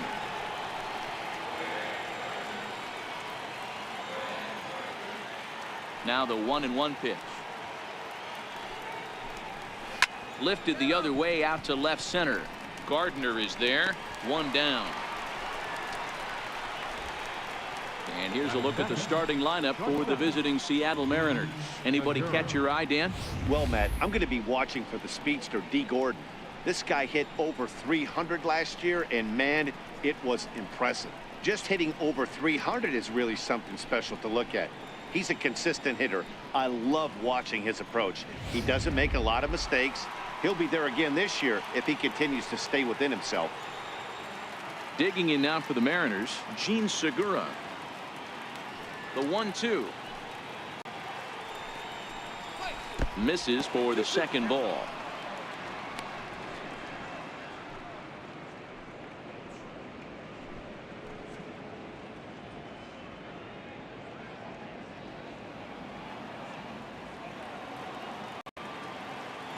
The 2-2 is looked at, and the count moves full. That's back-to-back breaking balls away, but now he's got himself into a little bit of a tough spot.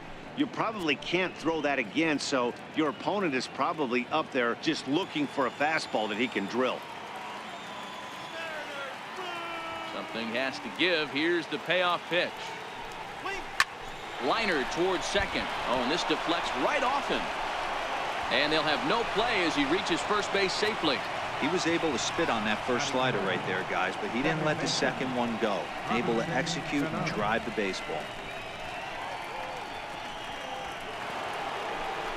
Here comes the second baseman, Robinson Cano. In past meetings with Tanaka, he's got 5 base hits in 22 tries. He's taken him deep once.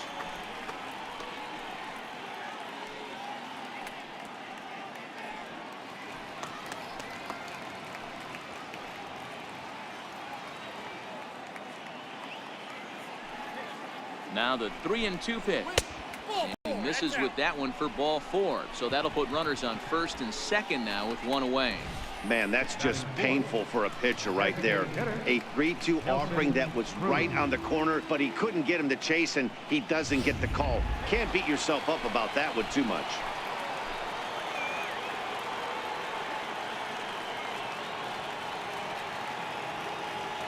In now, Nelson Cruz. Keeping it down here as it's to 1-2. Count is 1 and 2.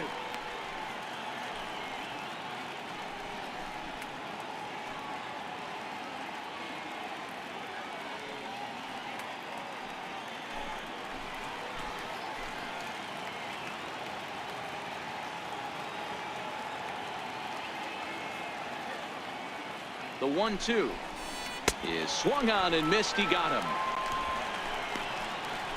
Big strikeout for the second out there, but he's not out of it yet. We'll see if he can feed off that K, wiggle out the jam, and keep this game tied.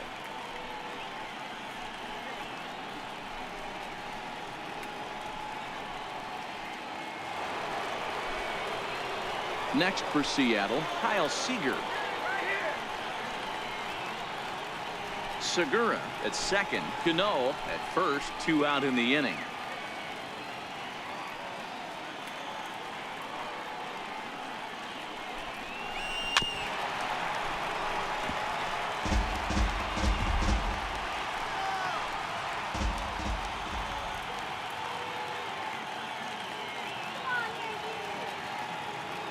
The 1-2 swung on and missed. He got him on strikes. Back-to-back strikeouts keep him out of danger. Bottom of the first, straight ahead. We're scoreless on MLB Network.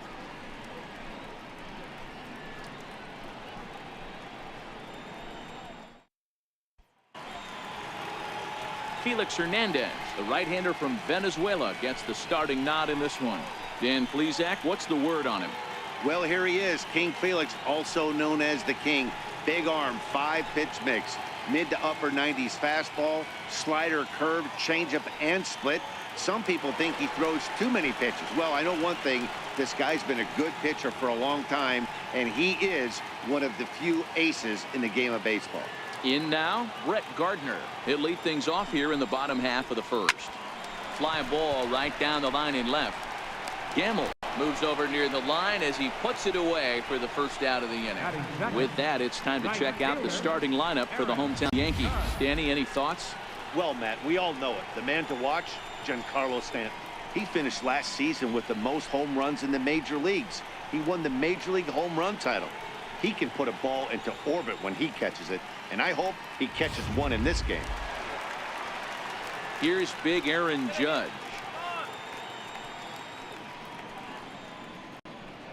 Come on, Yankees.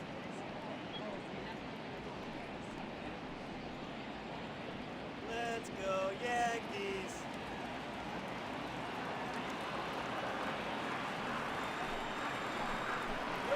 Oh, they have him looking awfully confused up there right now. It's 1-2.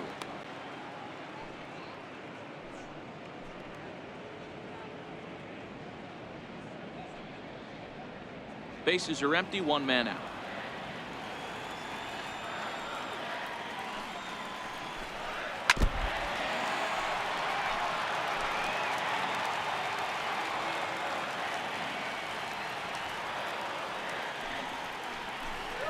And this is a strike three called. Oh, caught a break there. 2 away.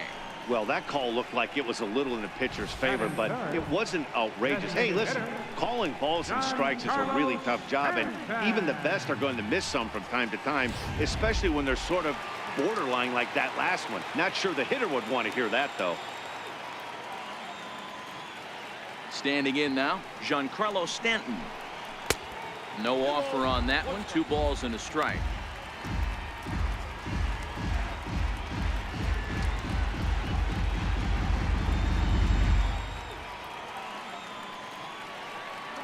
Now the 2-1.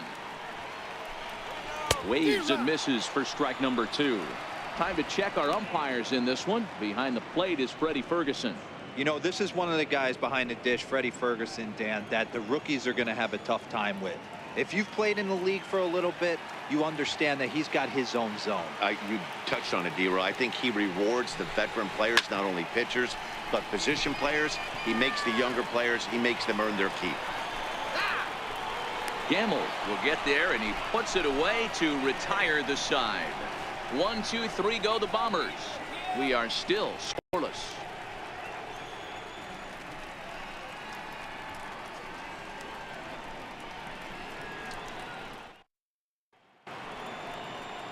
Stepping in now is Mitch Haniger. In past meetings with Tanaka, he's a .333 hitter.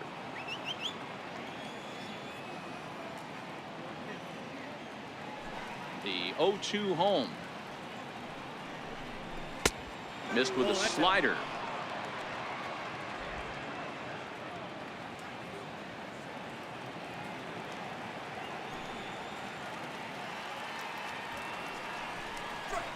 Lofted in the air out toward right center. Judge is under it. 1 out. All right, here's how the Bronx Bombers are going to set up defensively today. And let's focus our attention on shortstop Didi Gregorius. Not only has this guy been knighted, yes, they call him Sir Didi back in his homeland, Curacao. He's one of the best ball players coming down the pike, starting with Andrew Jones, Xander Bogaerts, and Gregorius. Pitch from the left side of the plate with power and the ability to go in the hole with one of the strongest arms in the game. No score here as we play number 2.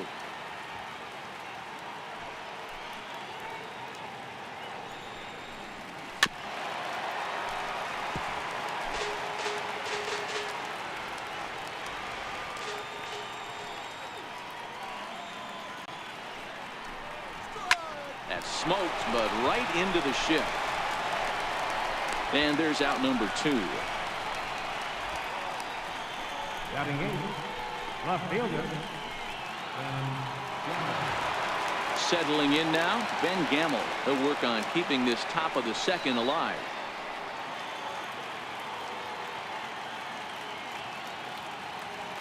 The windup and the 0-2 pitch. Inside, as that perhaps will back him off a bit. 1-2.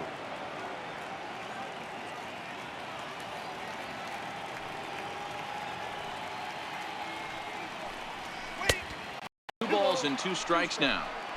Man, this at bat has changed quickly from 0-2 now to 2-2. A good job of plate discipline by this hitter, not chasing those pitches just off the plate.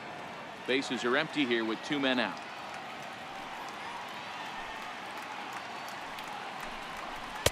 And the slider misses here, so he runs the count full. 3-2. Boy, he went from being in the driver's seat to now being in some trouble. Had the count 0-2, started nipping at the corners, and the next thing you know, this count stands at 3-2. The 3-2 pitch. Down the third baseline. He gets dirty, but he can't make the play. It's a base hit. Hey, that's a nice job by the batter right there. Left-handed batter going down the third baseline. You don't see that happen too often. A lot of things have to go right. And with the third baseman playing off the line, whew, that's a nice job of hitting right there.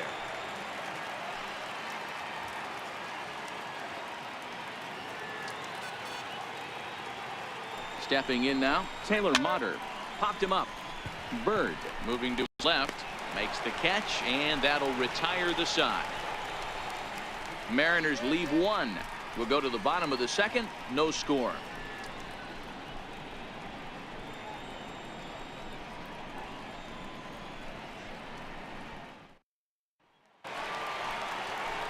Digging in now for the Yankees, Greg Bird. He's set to lead off the home half of the second.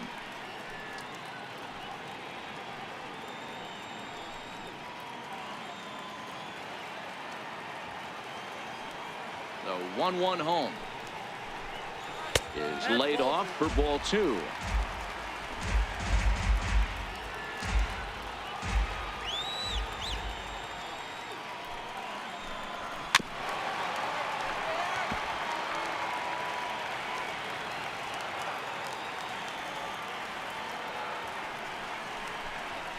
Ground ball right side, straight into the shift. There's Cano, and there's 1 away. Okay, here's how the Mariners are going to line up defensively. And let's focus on Kyle Seager right here. Former Gold Glove third baseman, plays a reliable third base. I think something that he does better than anybody is his ability to come in on those swinging bunts or guys trying to lay a bunt down on him. He has the ability to have such soft hands and make that off-balance throw to first base. Stepping in, Gary Sanchez, the American League's Silver Slugger behind the plate a year ago.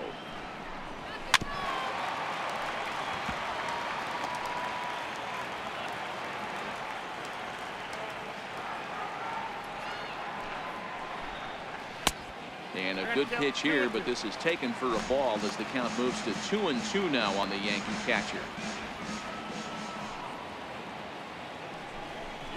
And Hernandez won't get him to chase this one. It's a full count now, 3-2.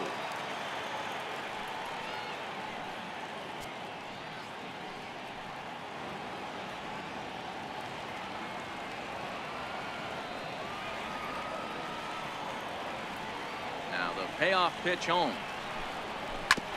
Hit back up the middle. Cano has it. Throw to first to be in time, and Hernandez looking good here with 2 away. Batting center, the shortstop, Didi Gregorius. Here's Didi Gregorius.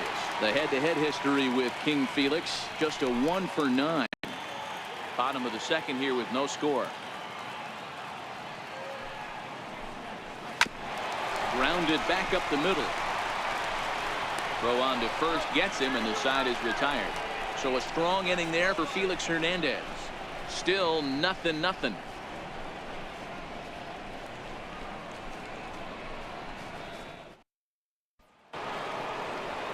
Coming to the plate now, D. Gordon. He'll be the one to lead off against Masahiro Tanaka.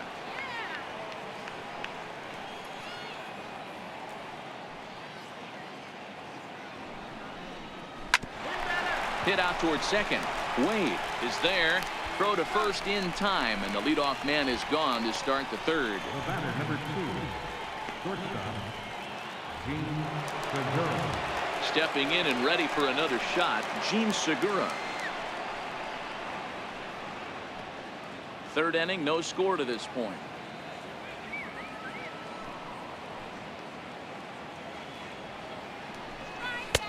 And a slider misses here. 2 balls and a strike. Well, that's a good pitch, but you have to get a little bit closer to the plate than that. That's that big sweeping slider. If it was a little closer, you might get a swing. Into the windup. Here's the 2-1 pitch. And this one's going to bounce up to the plate. An easy take there, and it's 3-1 now. On deck, the lefty Robinson Cano. The 3-1 pitch. Inside as he nearly got him, and it's ball 4. Whoa, you know a pitcher is really fighting himself when he misses a zone by that much. I'm surprised the catcher could even bring that in. Now in the box, Robinson Cano is 1 away. The runner at first represents the potential go-ahead score. Double play is in order, however.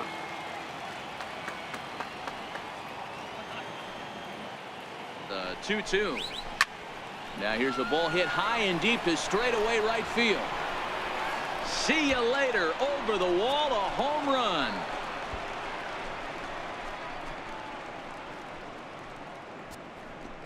A 2-run blast to straightaway right field as they've taken a 2-run lead.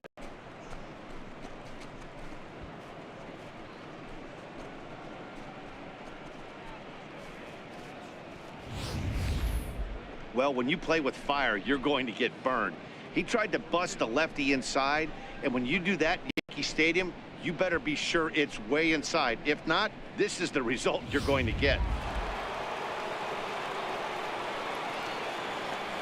Into the box now, Nelson Cruz. Maybe too much break on the slider. 2-1. Wow, it just doesn't seem like he's being as aggressive as he was before he gave up that home run. Was throwing the ball great. Now it seems like he's a little bit more tentative throwing the ball across the plate.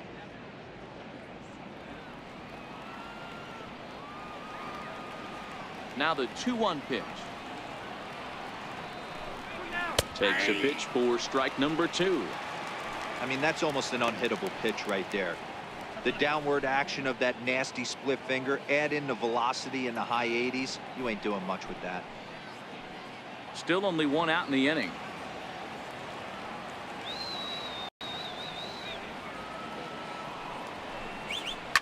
This one is smashed down the right field line. That's going to stay fair, and it's going to be back-to-back home runs.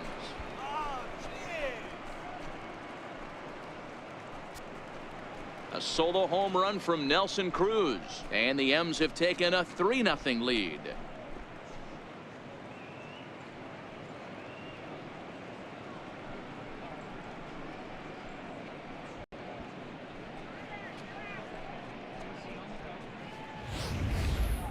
Well, he's given up 2 long balls in just 2 1/3 innings of work. So it seems as though they might have his number here. Not sure how much more the manager wants to see. He needs to turn it around quick if he wants to stay in this one for a while. Digging in, Kyle Seager looking to put the ball in play here. He went down on strikes in his first at-bat.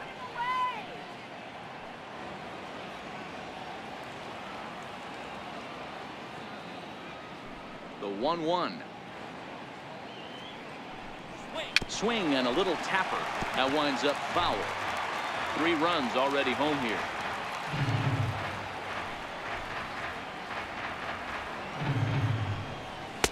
Two and 2.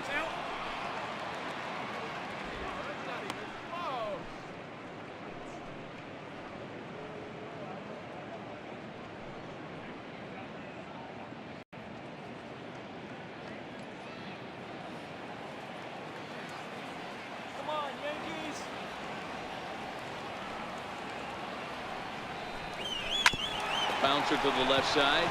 That's through for a base hit, and he's 1 for 2 now.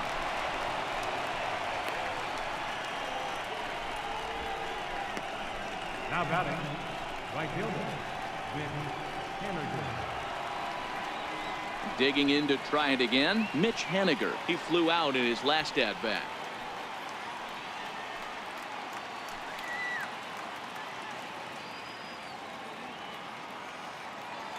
The 1-1 home is looked at for ball number 2.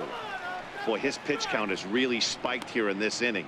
He's up to over 50 already.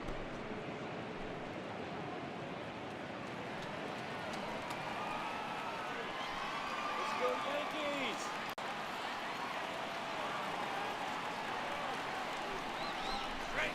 Ground ball to second. This could be 2. One there. Relay to first in time, and just like that, this side is retired. 4-6-3. They roll it up to get out of the jam. More baseball on MLB Network right after this.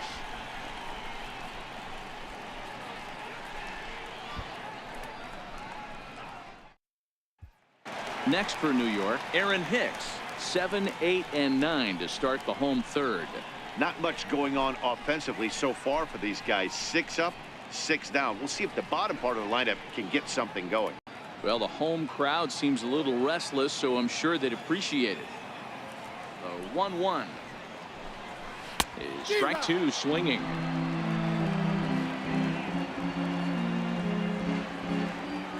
Let's go, Yankees. 2 balls and 2 strikes to Hicks now.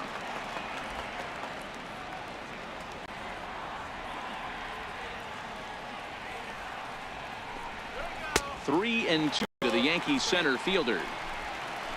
Brandon Drury will be next.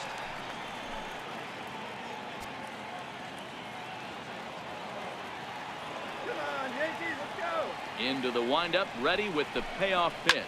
Hit hard to short. Scooped up on the backhand. Throws in time, and that's out number 1. Batting 8th, third baseman, Brandon Drury. Striding in, Brandon Drury. He'll get to take his first cuts here.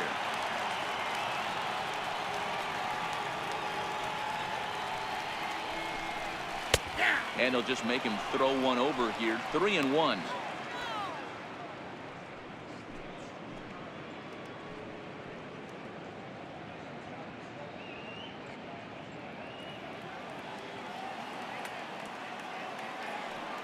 The 3-1 pitch is in there for a full count now. 3-2. We're seeing him in an absolute groove out there in the mound right now. Retired 7 straight, and mechanically, he looks really consistent and fluid to me.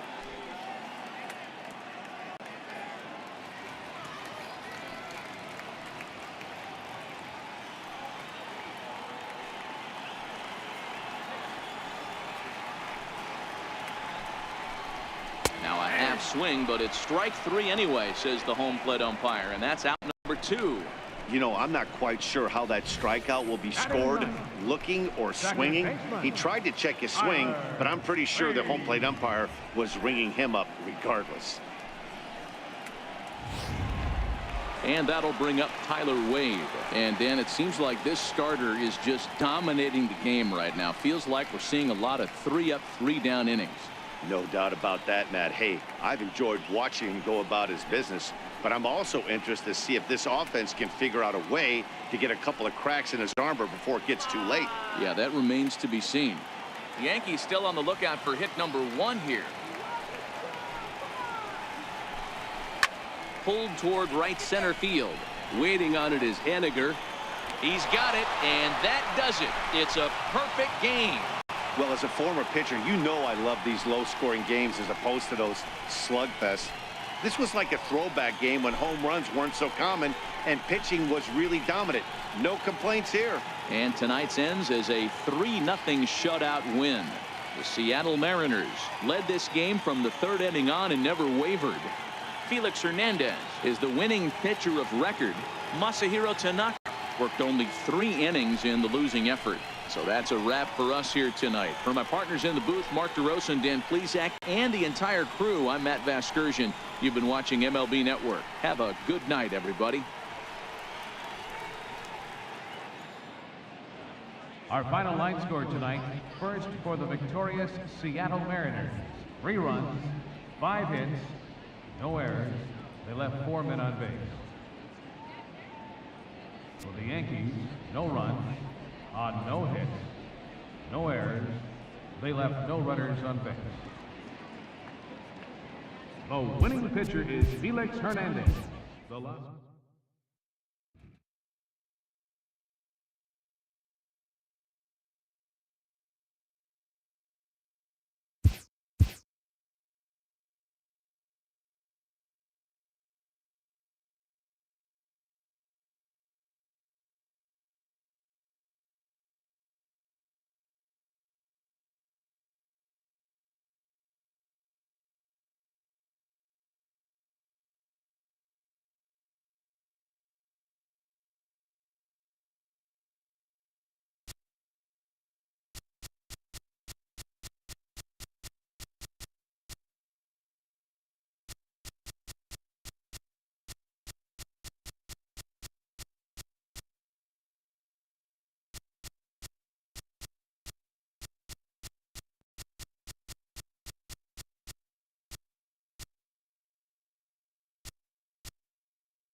We are under the lights this evening as we get you set for another edition of baseball on MLB Network. Coming up, we've got a good matchup in store between the Tampa Bay Rays and the Boston Red Sox.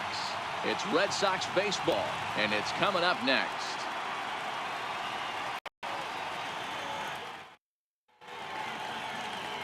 Chris Sale, a left-handed Floridian, will get the starting assignment. Dan, any thoughts? Thanks, Matt. Chris Sale, you're talking about one of the premier pitchers in the game of baseball. Big fastball, 95 to 98 miles an hour. Wipe out slider. Great comparison. He's the closest thing we've seen to Randy Johnson. A nightmare against lefties. 3-pitch guy, fastball, slider, and a changeup that's getting better all the time. He is a definition of a true ace. And the low 80s slider is in there, and he's in control 1 and 2. 73 degrees our game time temperature here tonight, and it probably won't get a whole lot cooler than that. The 1-2. Lifted down the line in left. And that's in there. Base hit. Boy, it's so frustrating as a pitcher. You make a quality pitch on the inside half of the plate right there. Try to bust him in, D-Row, and he fights it off the other way. Yeah, you tip your hat to the pitcher right there. He executed his pitch, but nice job by the offensive player. Fighting. It doesn't matter what it looks like. A knock's a knock.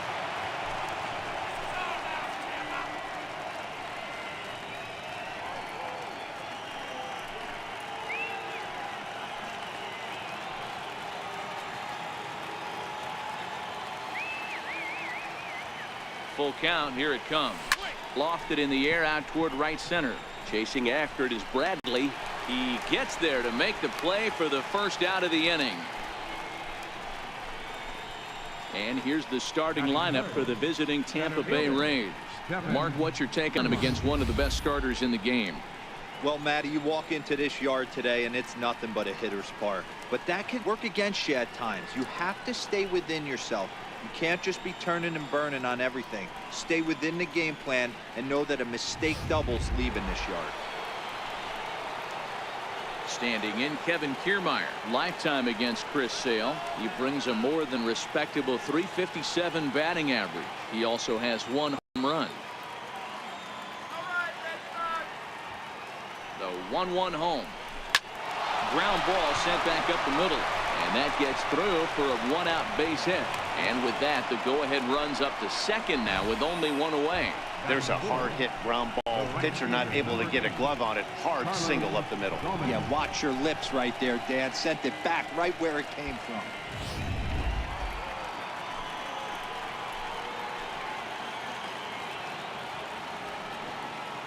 Into the box, Carlos Gomez. And it's 1-2.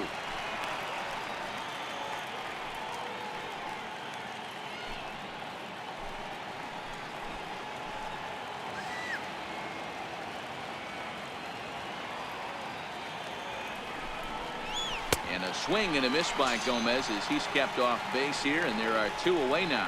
Boy, there's the perfect pitch right there. The straight changeup. He hadn't used it yet in this at bat, and what does he do? He uses it, pulls the string, and gets the big strikeout.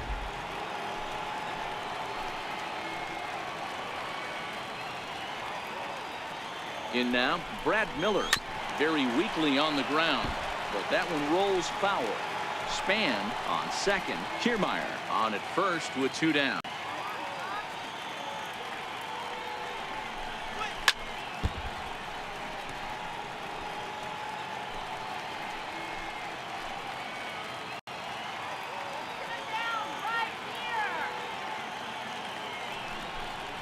And he'll try to take control of the inside part of the plate with the fastball as he backs him off a bit.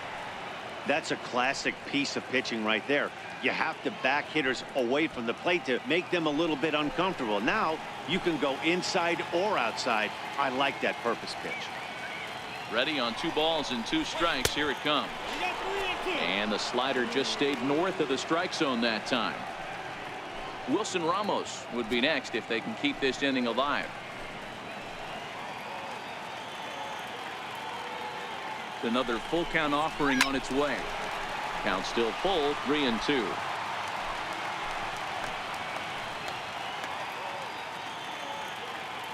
A payoff pitch one more time.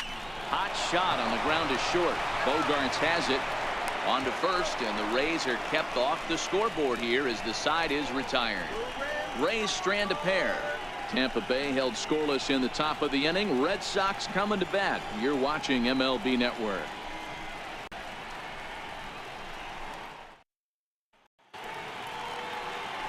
Chris Archer, a right-hander from North Carolina, is the man on the mound. Dan Plesac, what do you got? Chris Archer, one of the premier pitchers in baseball. When he's good, he's nearly unhittable. Great fastball with movement. Slider probably his best pitch, and the changeup has been much better recently. If Chris Archer brings his A game, it's going to be a long night for the hitters. Here's Mookie Betts. He'll lead things off here in the bottom half of the first.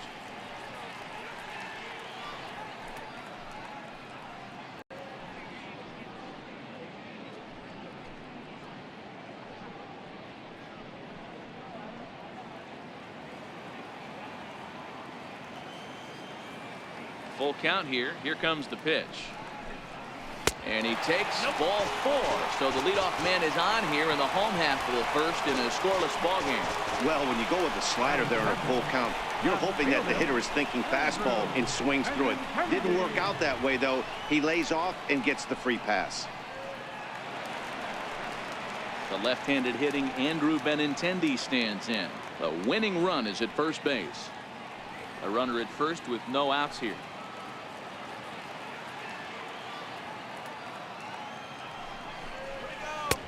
Took a wave at one around the shins with no luck. As a hitter, you know the pitcher's trying to work you down around the knees in a double play situation, so making him get a pitch up and actually in the zone is a must. This is in the air to left. Waiting on it is Smith. Looks it into his glove, and there's one gone. With that, here's how the hometown Red Sox line up in this one. Who are you focused on, Dan Plesac? Well, you have to be really impressed with what J.D. Martinez does for this offense. This guy hit over 300 last year, and man, it was impressive. Just hitting over 300 is really something special to look at. He's a consistent hitter. I love watching his approach. He doesn't make a lot of mistakes. He'll be there again this year if he continues to stay within himself. Runner at first here, 1 man out.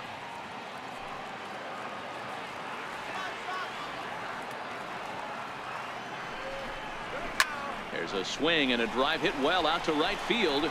Back goes Gomez to the track, to the wall. And that ball is gone. Santa Maria, game over. A 2-run blast to straightaway right field. And with 1 swing of the bat, this ball game is over. Hey, this game looked like it was going to be one of those wild ones right from the beginning. But when you can win this thing in walk-off fashion, what a way to win a ball game. A walk-off win?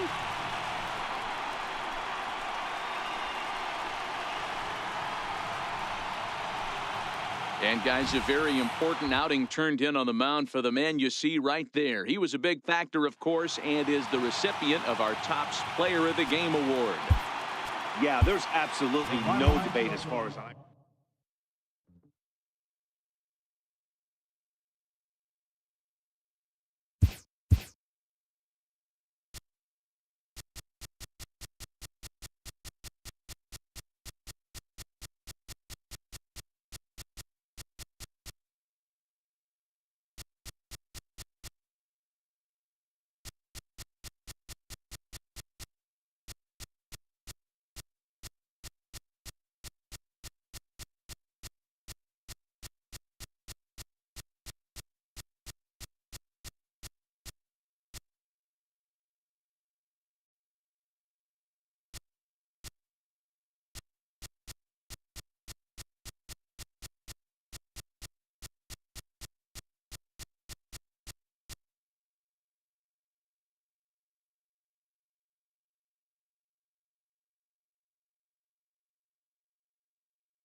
It's time for baseball on MLB Network. A good one on tap for you this afternoon between the Cleveland Indians and the Chicago White Sox. Major League Baseball on MLB Network coming up right after this.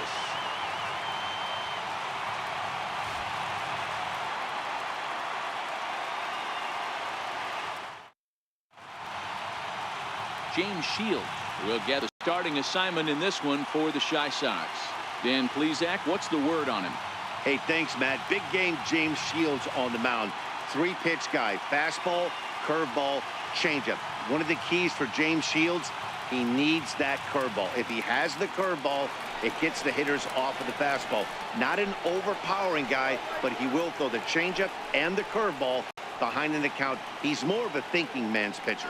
So here's Francisco Lindor now, and we are ready for some daytime baseball. Clear skies this afternoon. 84 degrees is our first pitch temperature.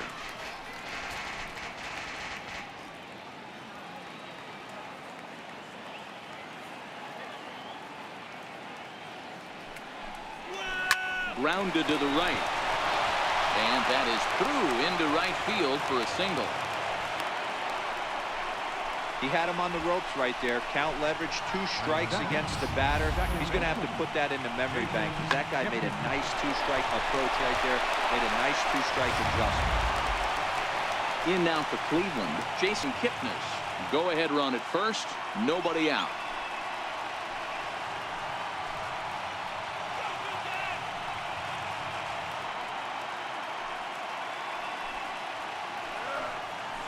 Lindor on at first, nobody out.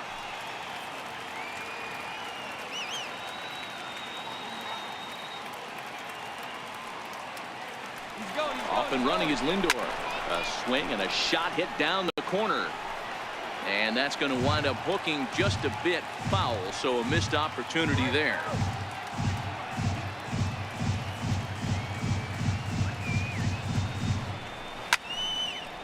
But this is a foul ball as the count holds steady at 1-2.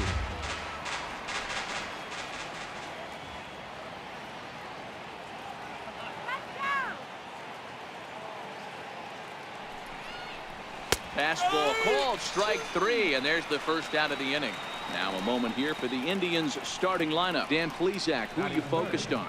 Well, one man worth focusing on is Edwin Encarnacion. Edwin, as they call him. He comes into this one having taken the starter deep in 3 prior at-bats. That's a pretty good indicator that he likes facing this guy, and he sees the ball well out of his hand. He could be in for a big game. Striding in for the Indians, Jose Ramirez. There's one away. The runner at first represents the potential go-ahead score. Double play is in order, however.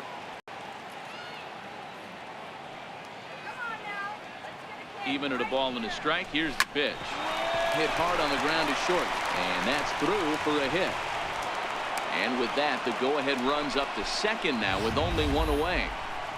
Boy, so frustrating as a pitcher. You make a quality pitch on the inside half of the plate right there. Try to bust him in, D-Row, and he fights it off the other way. Yeah, you tip your hat to the pitcher right there. He executed his pitch, but nice job by the offensive player. Fighting. It doesn't matter what it looks like. A knock's a knock.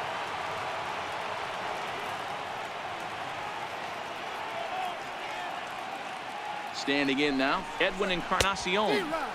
Helping him out here as he swings and misses to fall behind a ball and 2 strikes. And set up behind the dish is Clyde Washington as you see the rest of our umpiring crew there. You know, D-Row, he is a pitcher's best friend, Clyde Washington. Down in the strike zone, he'll definitely call that ball right at the knees. If he's consistent with it, Dan, which Clyde always is, I'm okay with it. Swing and a miss on the changeup, and there are 2 gone. Well, there's the great equalizer, the changeup, El Cambio. Listen, if you can keep that pitch in your back pocket and pull it out when you need it, like you did right there, usually hitters, they don't stand a chance.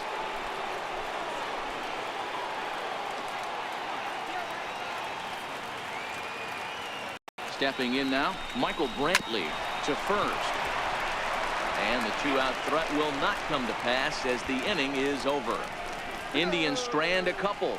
Nothing for the Indians in their half of the first. The White Sox coming to bat. You're watching MLB Network.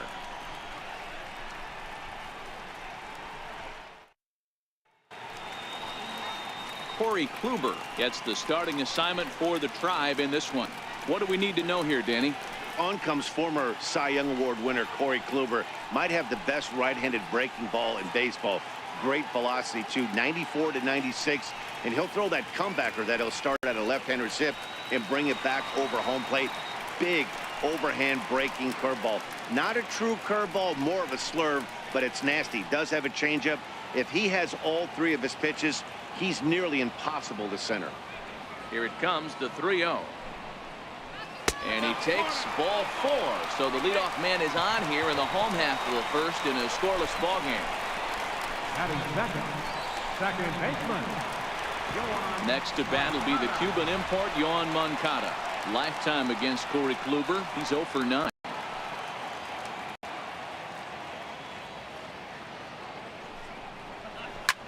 Lifted the other way down the left field line.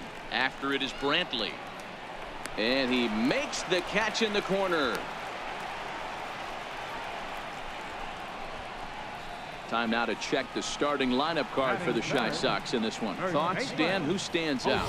Well, Matt, the guy to watch has to be Jose Abreu. This guy hit over 300 last year, and, man, it was impressive. Just hitting over 300 is really something special to look at. He's a consistent hitter. I love watching his approach. He doesn't make a lot of mistakes. He'll be there again this year if he continues to stay within himself. So here's the slugging first baseman Jose Abreu now. He's got a chance to end this one and send these fans home happy if he can get a ball deep enough into the gap. And he lays off here. A nice job. It's ball 4. First and second now with 1 away. Some guys take a little time to find the zone, but with the second walk of the first inning, it might be a little more than just settling in here. Not sure how long of a leash they'll give him, but they're not going to let him walk the world out there.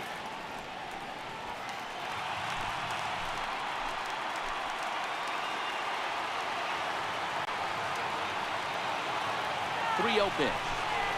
And he misses again. Ball 4. And that's back-to-back guys now that have reached base via the base on ball.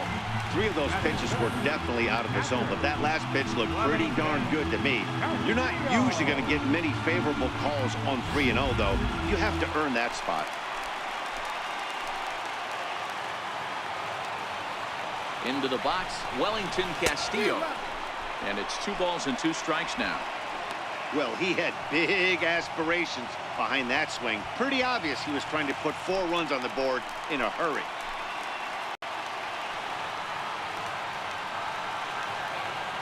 The 2-2. Hit on the ground to short. Reined in. Kipnis. On to Alonso. It's a double play, and the inning is over.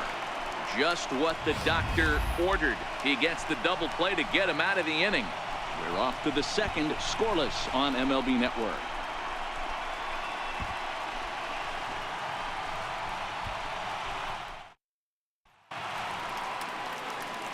Striding into the box, Yonder Alonso. He'll get us started in the top of the second.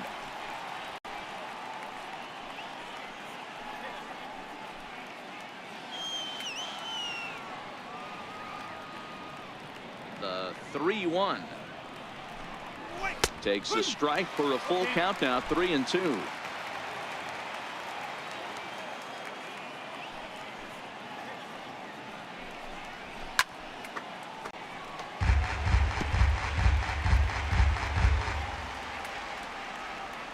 The next 3-2. And that misses for ball 4. So it's a leadoff walk here to start the second. Batting 7. The right fielder, number 8. Stepping into the box, Lonnie Chisenhall, as he'll get his first opportunity in this one.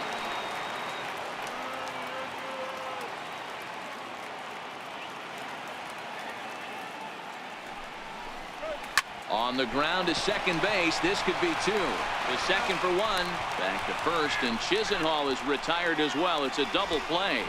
Nice job on the mound to bounce back from the leadoff walk. Those are usually pretty costly, but that won't be the case this time after the 2-ball.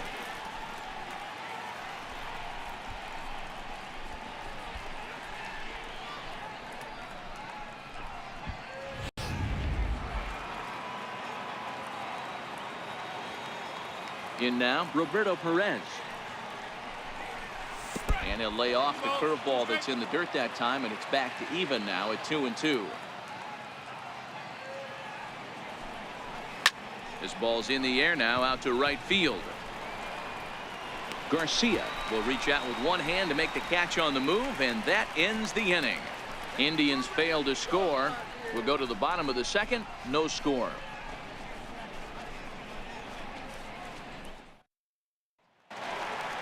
Next up is the sneaky pop of Nicky Delmonico.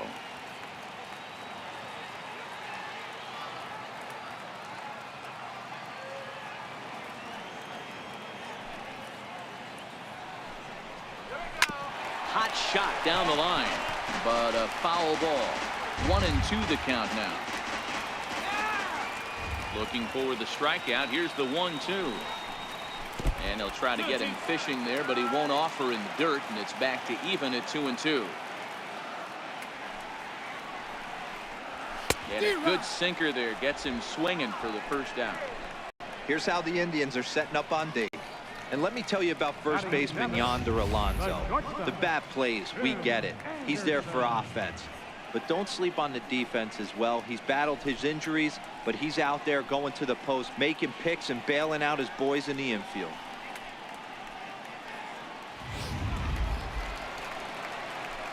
Ready now for the White Sox, Tim Anderson.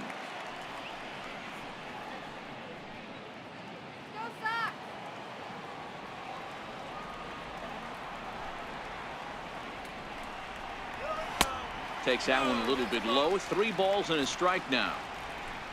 Leury Garcia, the number 8 hitter here, waits on deck. Bottom of the second here with no score.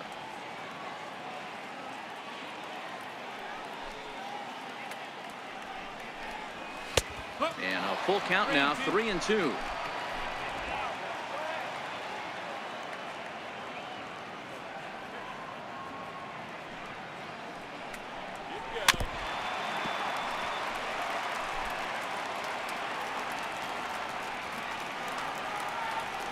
The 3-2 one more time. He spoils another one, and will do it again.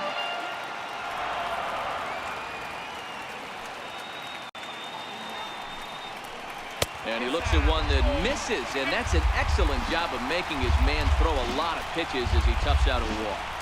Batting 8th, left fielder, Leury Garcia. Digging in the switch hitter, Leury Garcia. Lifetime against Corey Kluber. He's just 2 for 9.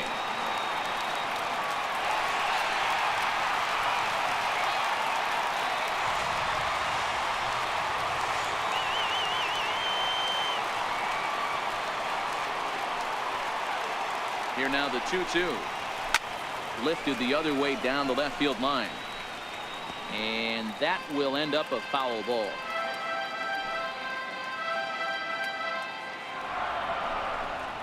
Count all the way full to the White Sox center fielder. We could see the runner in motion here on a 3-2 count with 1 out. There's a pretty good chance he's going to get a pitch to swing at, and if not, it's ball 4 anyways.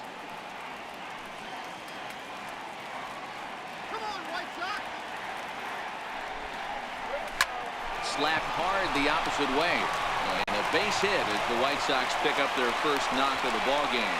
A lot of traffic hitting the base pass first and second with 1 out. I know you're looking for a double play ball, Dan. No question about it. I think one of the things you like to do on a pitcher is try to jump on him early before he gets settled in. So far, so good. First and second, looks like a big inning could be brewing. Into the box now, Yomer Sanchez. And a breaking ball in the dirt that time for a ball. There isn't a hitter alive that doesn't love hitting in fastball counts like 3-1. It's usually a pretty fruitful count in terms of getting a pitch to drive. Set. Here's the 3-1. Swing and a liner. But gloved by the third baseman for the out. Now batting, center fielder, And Charlie Tilson now comes forward. He bats with 2 outs and the winning run at second. Anderson over at second. Garcia at first, 2 out in the inning. 2-1 count to the Pale Hose leadoff hitter.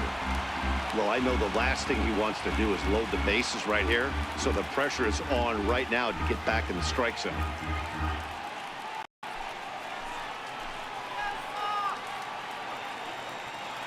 The 2-1. Hit down the line at first. But this will be a foul ball as that evens things at 2-2.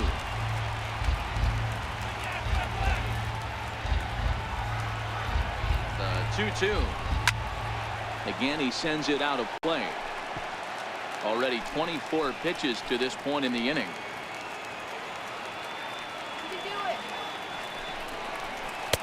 And he tries to get him to reach for it, but it stays outside. 3-2. Wow, these guys are really grinding out their at-bats in this one. They're not making any outs easy to get. And that, of course, is having a huge impact on the pitch count. Line towards center field. Zimmer is going to have room out there as he puts this away to retire the side. White Sox strand a couple. Will move to the third with no score.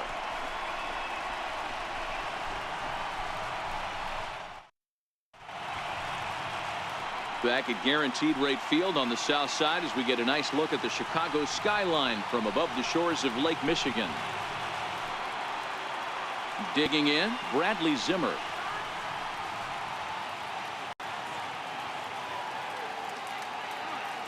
The 1-1 home. Is swung on and missed for strike number 2.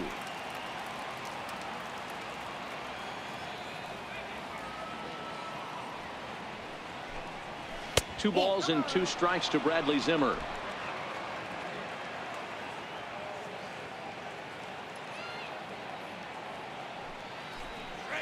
Three and 2 to the Indian center fielder. It'd be great right here if he was able to work himself on base. You got the leadoff hitter on deck, and you know the middle of the order is coming up right behind him. And a changeup swung on and missed for the first down. Boy, that's really disappointing for a guy that has wheels, right? All he wants to do is get on base and take advantage of the strength of his game, which is his speed. But with the strikeout right there, you can't get on first base if you strike out.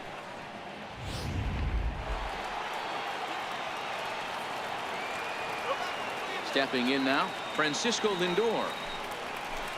That's in there, 3-1.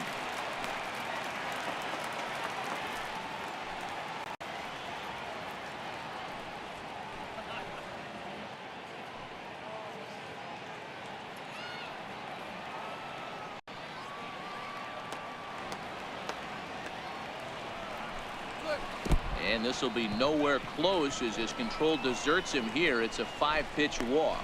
The hitter was dug in looking for something to hit, but he would have needed a telephone pole to hit that thing way out of the zone. So a runner at first with 1 man gone, and standing in now the power hitting second baseman Jason Kipnis. Third inning, no score to this point.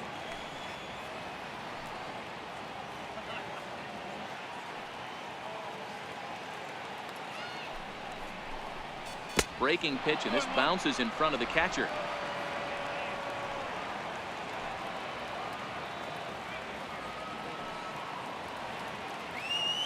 Ready with 2 balls and a strike. Looks at a changeup on the inside corner for a strike.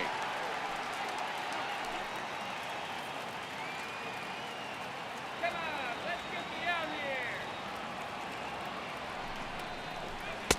here. And a fastball just a bit up. Got to execute a good pitch right here. Runner at first is probably going to be on the move, and you got one of the better hitters on their team up at the plate. Runners on first with 1 down.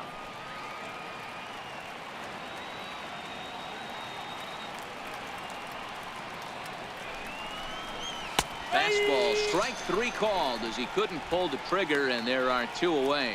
Runner on first in a double play situation, so you expect to see a lot of pitches down in the zone. So I think that pitch up right there was a good one.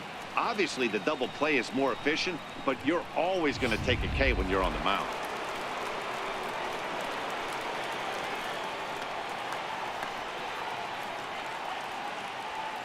Into the box, Jose Ramirez.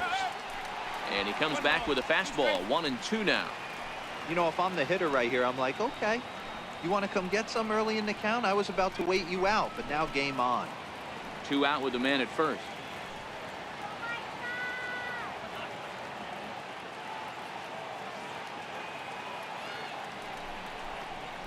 Hit on the ground out to short. Anderson picks it up, and he'll go the short way to retire the side. 1 left for the Tribe. Home half of the 3rd coming up. No score.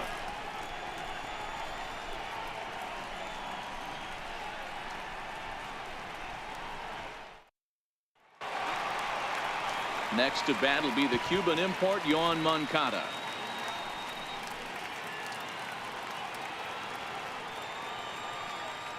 The 1-1 is a breaking ball that's taken for a ball.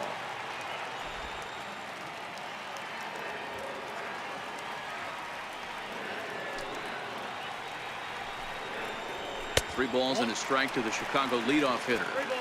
Call didn't go his way on 2-1. It's important here on 3-1 to still make a quality pitch. You have to have the mindset that you're still the one in the driver's seat.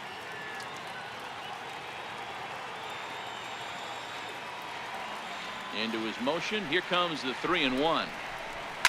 Hit hard down the line. Throw to first is in time for the first out. The first baseman, number 79, Jose Abreu. So here's the slugging first baseman, Jose Abreu now. He drew a base on balls his first time up.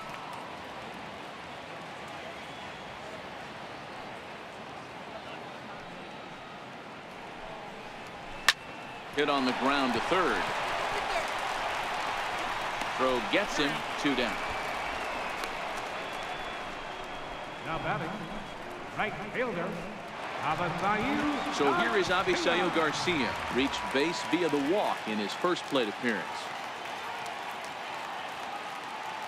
3-2 pitch. Sharp ground ball to third. And the inning will continue as that's through for a 2-out hit. Hey, nice effort by the third baseman right there to slide and try and knock that down. That ball was hit too good in the perfect spot. Castillo.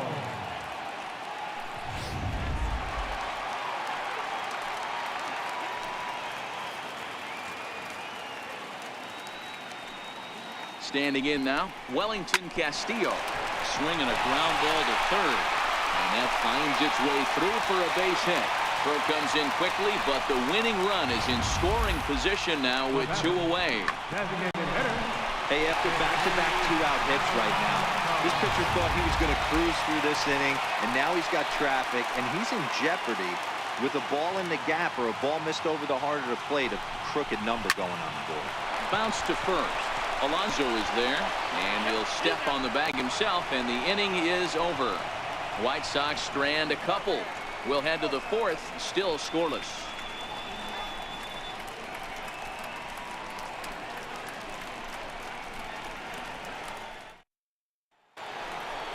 So next it'll be the 4-hole hitter for the Tribe, Edwin Encarnacion. He'll look to bounce back after striking out his last time up.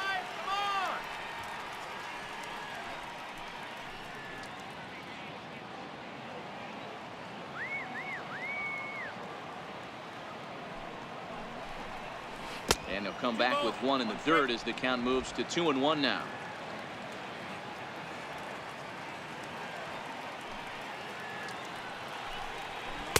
Cutter got up on him pretty quickly there, and it's back to even 2-2.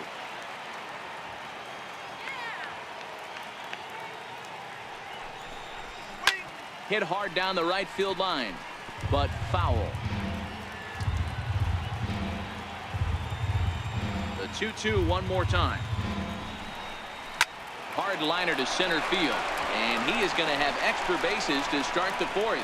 For second is Encarnacion, and the throw in gets away from him. But it's backed up well, so luckily there will be no advance.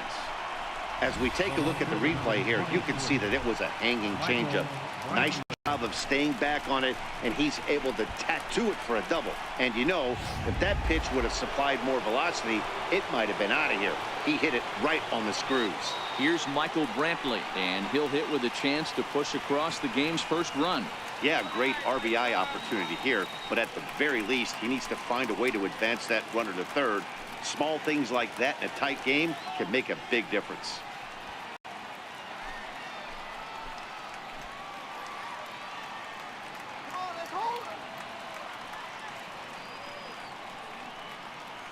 The set and the 1-1 pitch.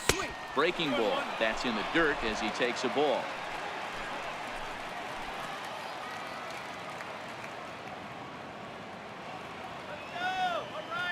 The 2-1 pitch. He's in there for strike number 2. One of the most frustrating things for me to watch in this game is guys getting count leverage and not pull the trigger on a fastball middle in. That's why you play, to get in those situations where you can try and do damage. What do you want, the nasty slider? And they're working the outer half here, but that one's wide for ball 3. There you see Yonder Alonso. He waits next.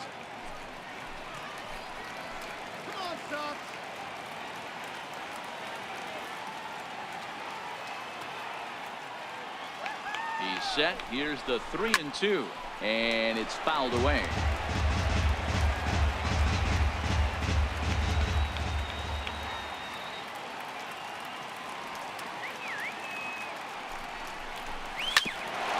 Bouncer up the middle, and a good throw gets him one gone. First baseman number 17. Here's Yonder Alonso, and clearly this is a critical moment in this ball game. Go ahead run at third with one away. Both clubs with 3 hits in the ball game.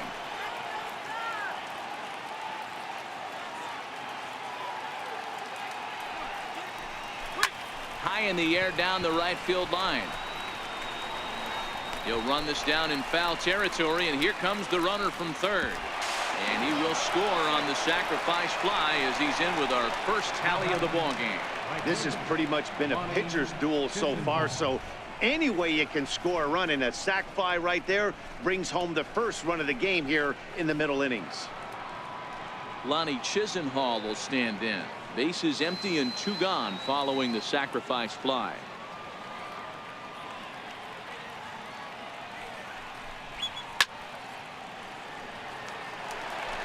One run on 3 hits. No errors to this point for the Indians.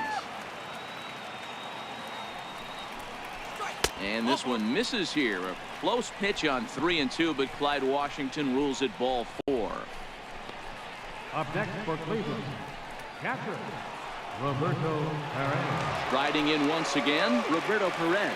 He flew out in his last at-bat. Next pitch for Shields will be number 64 in the ballgame.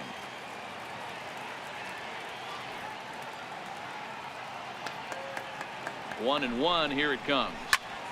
A ball and 2 strikes now. Chisenhall, the runner at first with 2 gone.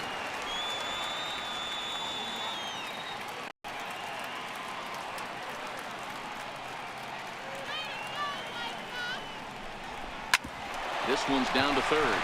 Sanchez is there. Throw on to second for the force, and the side is retired. A run, a hit, and a man left. On now to the bottom half of inning number 4. The Indians lead it 1-0.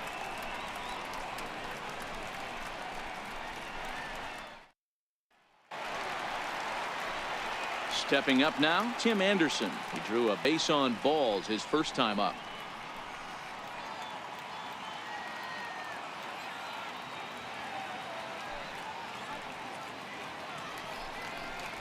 Oh, they'll run this one in on him, and he can't connect, so he finds himself down 1-2 now.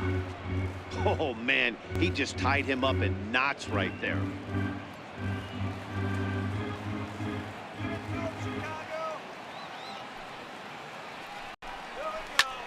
Still 1-2 as he fouls it away.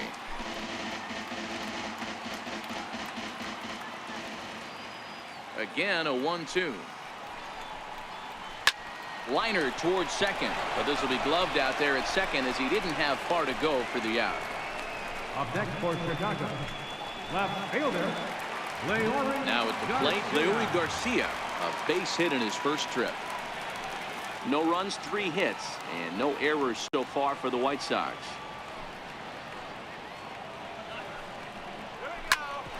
Here's Kipnis now, the second baseman. On to first, and there were 2 down. Third baseman, number 5, Carlos Sanchez. Up next for Chicago, Yomer Sanchez hit it hard but lined out in his first at-bat. The White Sox down to their last strike. Hit back up the middle. To his left, Lindor. Throw on to first will be in time, and the Indians get a complete game shutout from their starter as this ball game is over. Wow, that game flew by, but that's what happens when you get a well-pitched one-run game. Both hurlers battled, and it's almost a shame somebody had to lose this one. A single run good enough to do it today. 1-0 the final score.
We are under the lights this evening as we get you set for another edition of baseball on MLB Network. Tonight, an intriguing matchup between the Washington Nationals and the St. Louis Cardinals. Going to be an interesting contrast in styles in this one as one of baseball's hardest throwers goes head-to-head with a top finesse arm. Next, Carlos Martinez, a right-handed native of the Dominican Republic, will be the starter. Dan, any thoughts? Hey, Carlos Martinez, one of the biggest arms in the game of baseball. Electric fastball, 95 to 99 miles an hour with movement up, down, in, and out of the zone. Powerhouse slider, and I mean as good as any slider in baseball. His changeup has gotten better. If Carlos Martinez brings his A game, he has the chance to throw a no-hitter every time he takes the mound. 67 degrees our game time temperature.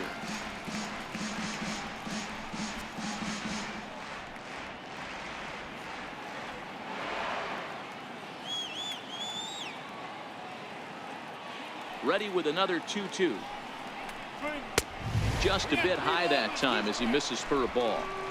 Boy, not what you want coming out of the gate as a pitcher, right? You don't want to have to show all of your pitches this early on in the game, but that's a quality at bat. And what does it make you do as a pitcher? You have to use a lot of your pitches, and the more pitches a hitter sees, the better chance they have to make good contact. Lifted in the air toward the line and right.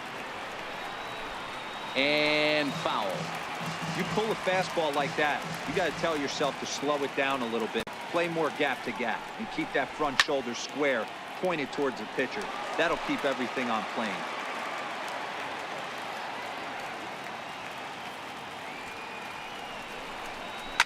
Line toward the alley in left center. He dives. Did he catch that? He did. What a play there for the first out.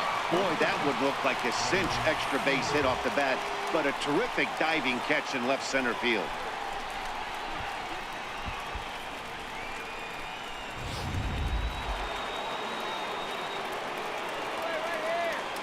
Into the box now, Trey Turner. 3-1 to the National shortstop. Trouble waiting on deck as Bryce Harper hits next.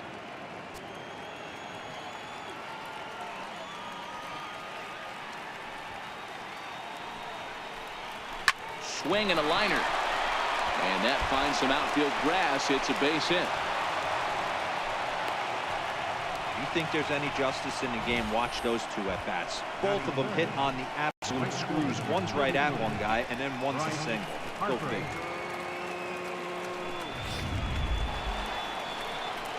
In now for Washington, Bryce Harper is one away. The runner at first represents the potential go-ahead score. Double play is in order, however.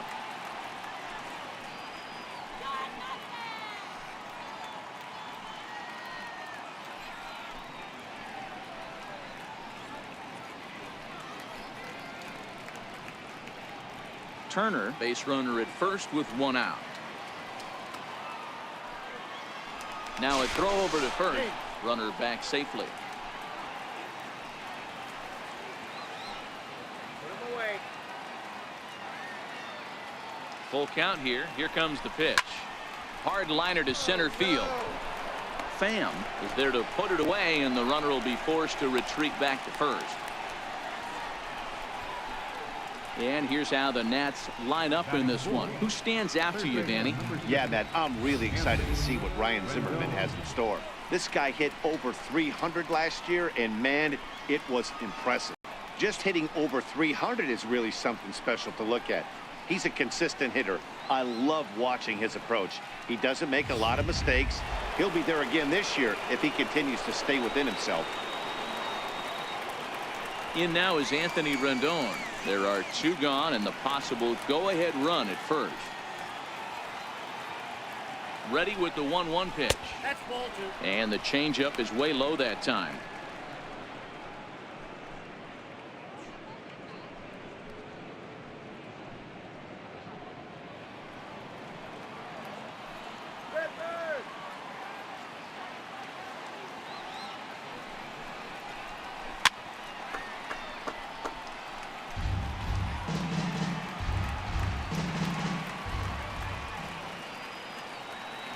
Throw over to first and a dive, but he's back in there.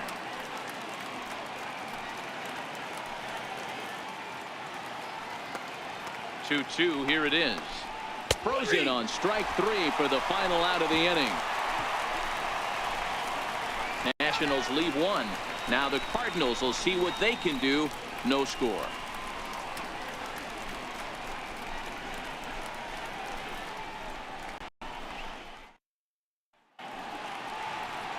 Max Scherzer gets the ball for Washington in this one. Dan Plesac, what do you got? Max Scherzer. Hello, Chief. It's Max, and it's not Agent 99. This is one of the best pitchers in the game of baseball. Upper to mid-90s fastball, powerhouse slider, and a great changeup. If he brings his A game, it's lights out for the opposing team. So coming to the plate, Dexter Fowler. He'll lead things off here in the bottom half of the first. Now the 2-1. Takes a pitch for strike number two. Oh, that's for sure going to be a pitch he wants back. You're not going to get many balls right in the wheelhouse from a top-level arm like this.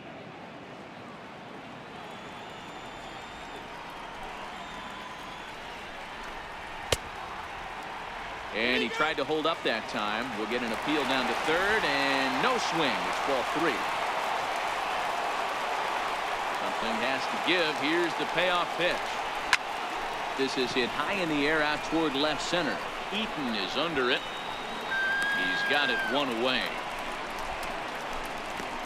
Now a moment here in St. Louis to look at the Cardinals starting lineup. Mark, what do you have on this group in front of the home crowd tonight? Well, Matty, this lineup's going to have to find a way to score early.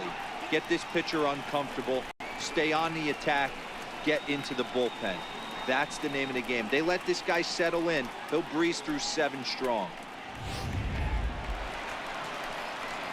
The next to bat for St. Louis, Tommy Pham.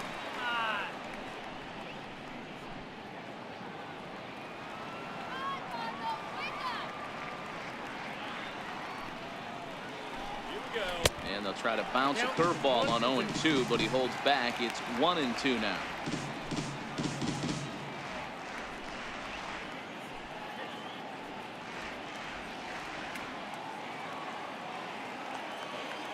The 1-2. is laid off for ball 2. Time for a look at the umpires working this one. Behind the plate is Darryl Parker. Hey, not a very big strike zone, but a strike zone that kind of moves around a little bit too much for my liking. Yeah, Dan, I know there's not a clear scouting report with Darryl. I'll tell you what, you're going to know in the first 2 innings where he's going to be. Skied into straightaway right. And he will make the play out there, and there are 2 away now. Here's Matt Carpenter looking to get on base and keep this first inning alive. Into the windup. Here comes the 0-2 pitch. Lays off that time, and it's 1-2. Not a bad pitch right there on 0-2, a fastball. And I think as a hitter right now, you have to continue to go up there looking to hit off the fastball.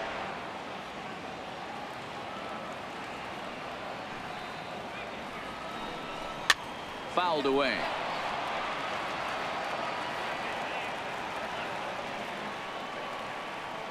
He'll try again. 1-2. Big swing by Carpenter, and this is out to deep right. Back goes Harper at the track. The wall. Ball game.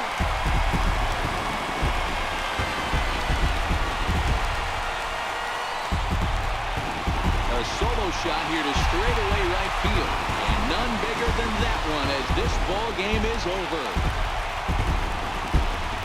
Well, the way things unfolded, you kind of had a sense that this thing was going to end in dramatic fashion, and that's exactly what happened. A walk-off for the win? Wow. Starting pitching, so obviously important to a team's success, and a great performance given here in this one by the fellow you see on your screen. He's our top player of the game. Well, you know.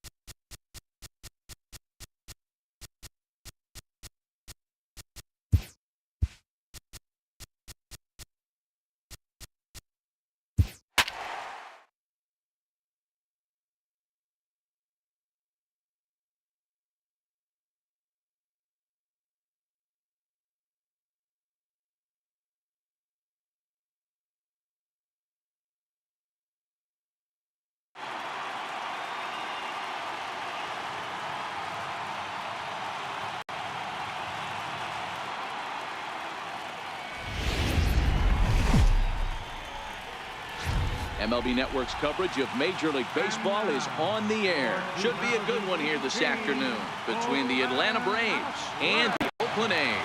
It's Interleague Baseball next on MLB Network.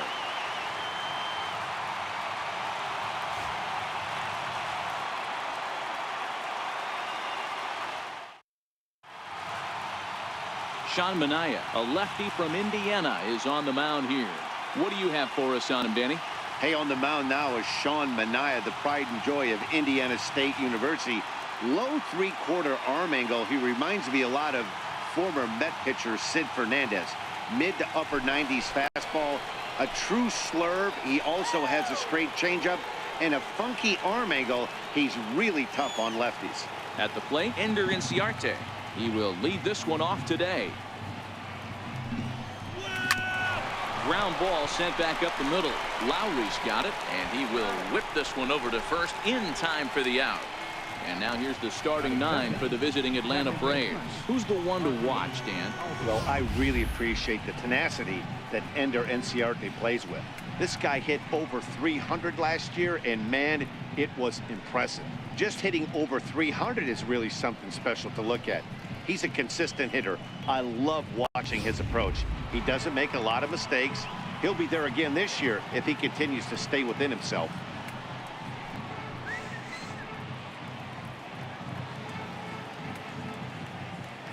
Now the 2-1. Hit down the third baseline. And that gets through for a one-out base hit. The throw into second. And he is in there. As we look again at that double here, you can see that he was thinking too right out of the box. Smashed it down the line, and that was some great hustle to beat the throw to second to earn himself a double.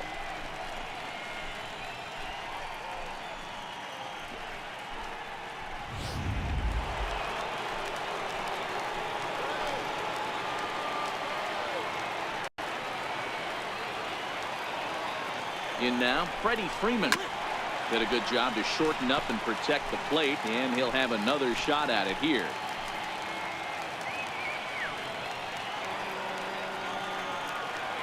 The next 3-2. And this is fouled at the plate. Albies, a runner at second with one away.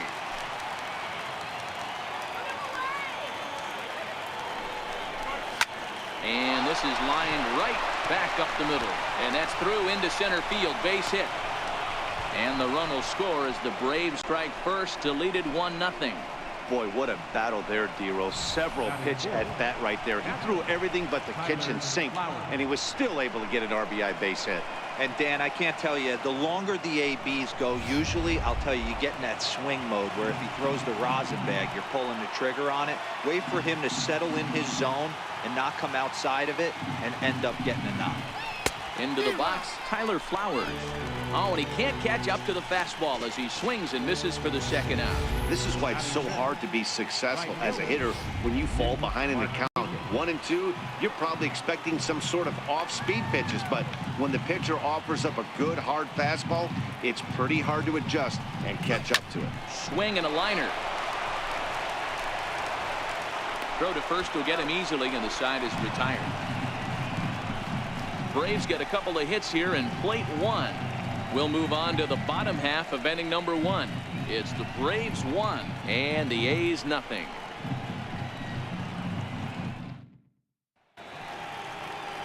Julio Teheran, the Colombian native, gets the call to start this one. What do we need to know here, Danny? Hey, Matty, Julio Teheran, 4-pitch mix guy. Good fastball, 89 to 94 miles an hour. Changeup, probably his best off-speed pitch. Has the curveball, has the slider. One of the keys you'll notice he's going to be on early, inducing a lot of ground balls. He's a ground ball type pitcher. If he's getting ground balls, expect a strong outing. So digging in now, Marcus Semien. He'll lead things off here in the bottom half of the first. And a half swing here, but this is in there for a called strike 2.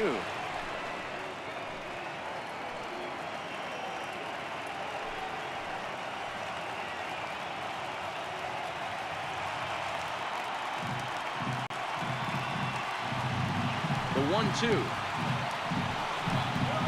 is looked at for ball number 2. As a veteran pitcher, he knows if he's going to have success in this one, he's got to establish that pitch in, get those guys to respect it, and open up that outer half of the plate.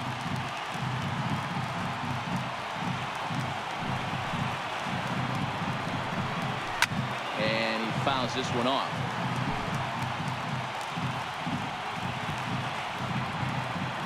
Another 2-2 offering. Little tardy on that swing as it's well wide of first. Another try at 2-2. Another one sent foul.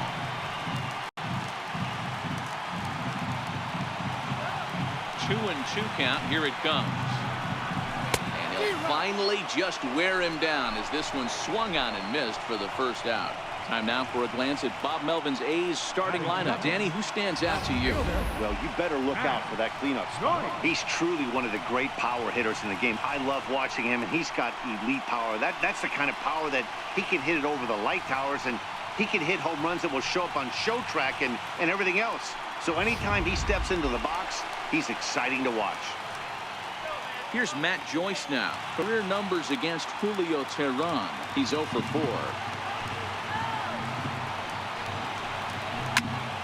1 ball and 2 strikes to count. 1 out, nobody on.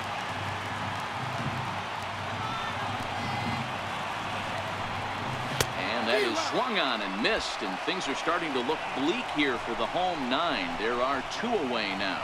The main job of the number 1 and 2 hitters is to set the middle of the order up with an opportunity to do some damage. So when you strike both of them out, you're putting yourself in a pretty good position to make it through the teeth of the lineup without a whole lot of stress.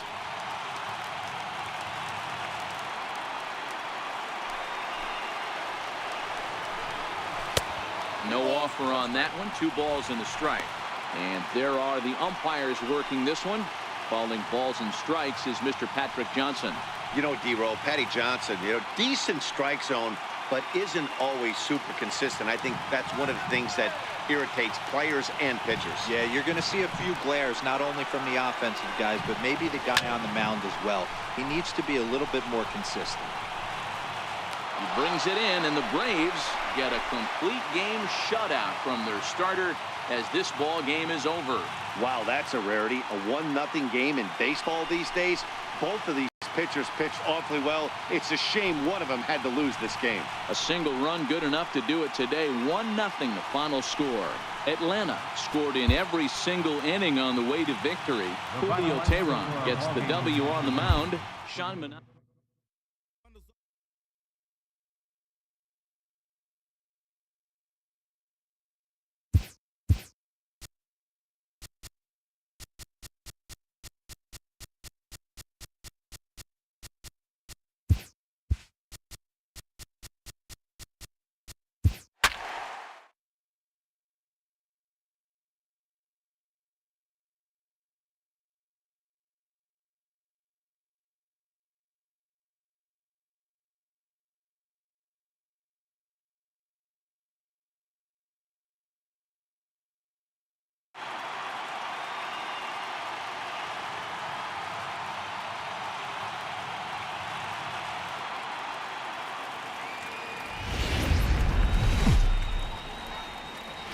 We are under the lights this evening as we get you set for another edition of baseball on MLB Network. Tonight, we've got a good matchup in store between the Texas Rangers and the Los Angeles Angels of Anaheim.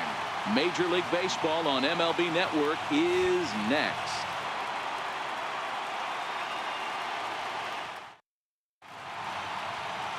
Shohei Ohtani gets the ball for the Angels in this one. What do you have for us on him, Danny? Well, Matt, the first thing we're going to find out is how well this guy pitches with little sleep. I can't imagine knowing that you're going to be the next day starting pitcher the night before. This is a young guy making his first start. Listen, you can only make your debut one time, so there has to be lots going on in this guy's mind. Hopefully he can settle down early and pitch well in his debut. On his way into the box, there's a look at Shin-Soo Choo, so that means we are ready to get this one underway. Here's the 1-1 now to Choo. And that one stayed too low, apparently.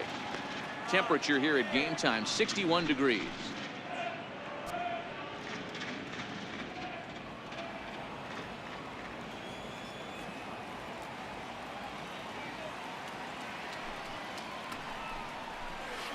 The short hit hard. And the throw to first is in time, 1 gone. A chance now to look at the batting order for the visiting Rangers. What do we need to know about these guys for this evening's matchup on the road, D-Row? Taking a look at this lineup, they're going to have to work the count. That's the key to success right here. They have to find a way to drive this guy's pitch count up and get into that bullpen as quick as possible.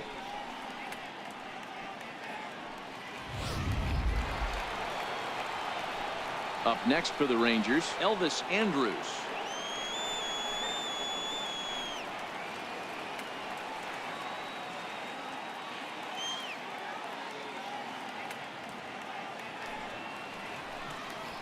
Lofted in the air out toward right center. Calhoun is there, and he'll bring this one in. So next to the plate for Texas, Nomar Mazara. Top of the first, just underway here at Angel Stadium.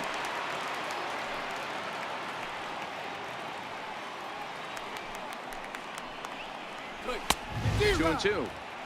Hey, back when I first broke into the big leagues, a lot of the pitchers wanted to work east to west.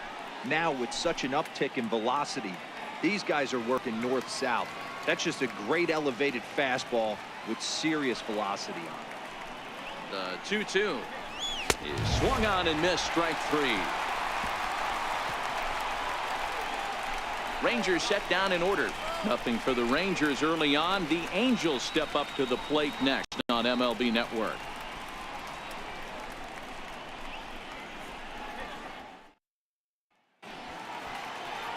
Cole Hamels, a southpaw out of the Golden State, gets the call here.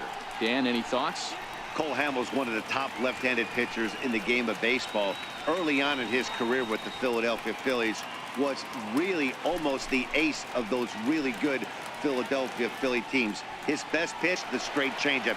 His changeup was as good as it is now when he was in high school coming out of San Diego, California. 93 to 95, will throw the overhand curveball, but primarily a two-pitch pitcher. Fastball and a lot of straight changeups. But he will come on strong out there in right and pull this one down for the first out. Now here's a look now at the Angels starting lineup. Who stands out to you, Danny?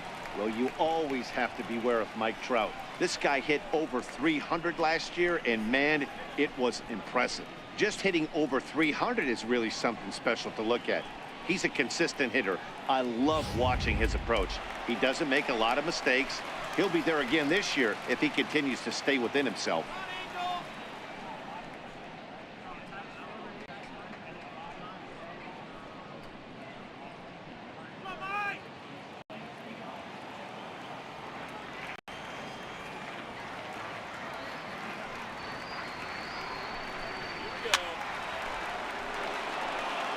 Hamels racked up over 2,300 innings of work on major league mounds, and through those innings he's been able to collect north of 2,200 strikeouts. That's in the same ballpark as legends like Jim Palmer and Lefty Grove.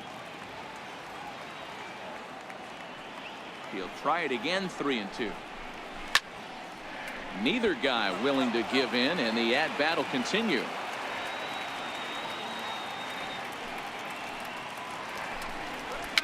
Weak chopper to the left side. Throw won't be in time as he reaches it first.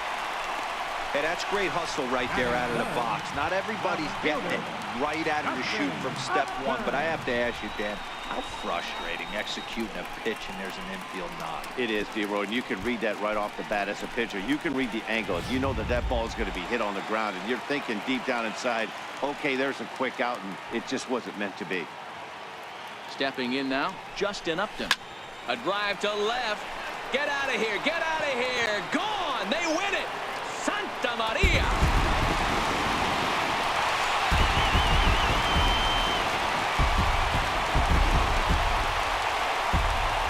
It's a two-run shot to straightaway left. And with one swing of the bat, this ball game is over. Hey, this game looked like it was going to be one of those wild ones right from the beginning. But when you can win this thing in walk-off fashion, what a way to win a ball game. A walk-off win?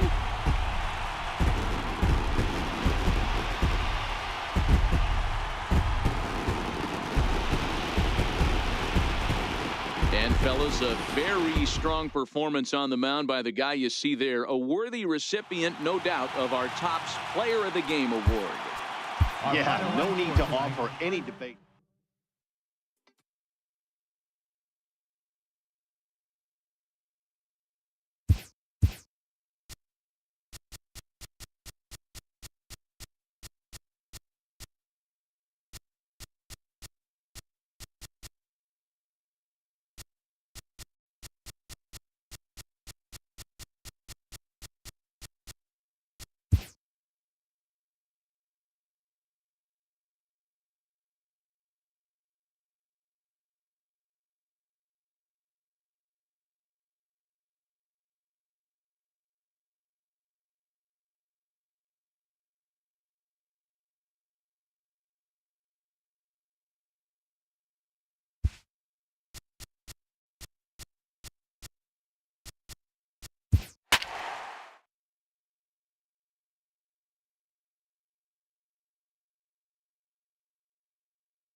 From downtown San Diego, MLB Network has baseball from Petco Park in the Gaslamp District. Ought to be a good one here between the Arizona Diamondbacks and the San Diego Padres.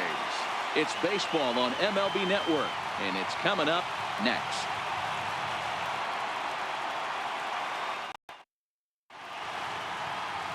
Clayton Richard is on the mound for the Padres in this one. Dan Plesac, what do you got? Hey, lefty Clayton Richard, this guy's been around for a long time. Not an overpowering guy from the left side. At one time, he was in the low to mid-90s, but he consistently sits 92, 93, has the big overhand curveball, will mix in a straight changeup. The key to Clayton Richard, getting the fastball over for strikes to get a chance to use the off-speed stuff. Standing in, A.J. Pollard. He'll get us started in this one under the lights. And he lays off ball 4. That's exactly what you want your leadoff man to do, work the count and get on base. Well, that was a slider in a 3-2 count, and it just didn't tempt him enough to get a good swing. A good job of pitch recognition and knowing the strike zone to draw the free pass there. Here's Chris Owings now. In previous at-bats against Clayton Richard, he brings a .353 batting line. Now the 1-1 pitch. Skied in the air to straightaway left. Renfroe moves over, makes the play, 1 away.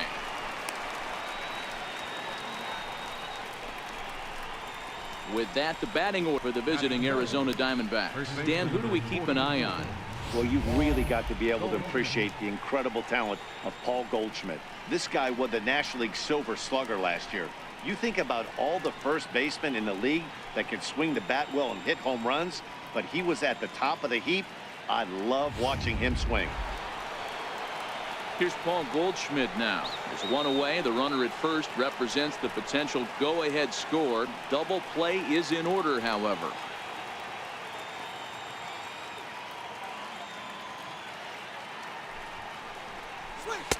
Off the plate that time and a little high. It's even at 2-2.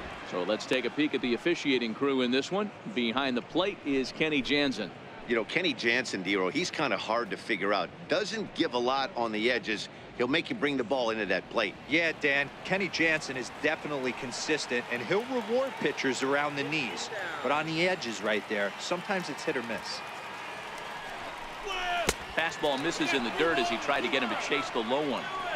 Well, a 3-2 count and a guy that handles the bat up at the plate. This is a great time to put that runner on first in motion.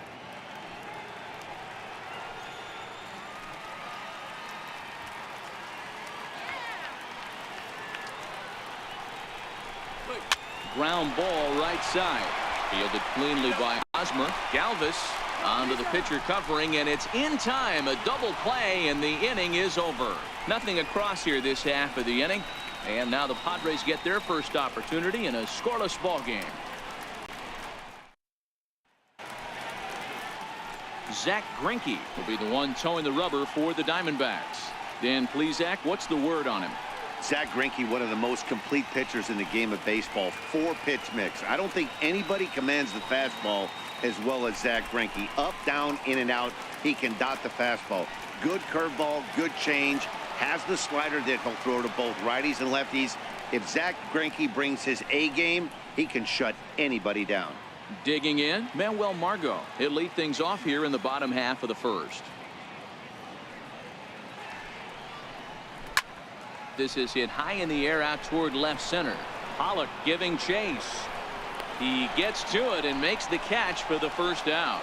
Time now to check the hometown Padres lineup card in this one. Danny, who stands out to you? Well, keep an eye on the dynamic abilities of Will Myers. The guy is in the middle of the lineup, and when he's in the middle, things just happen.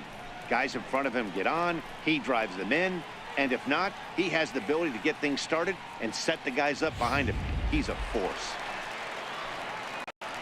And that'll bring in Carlos Isuaje.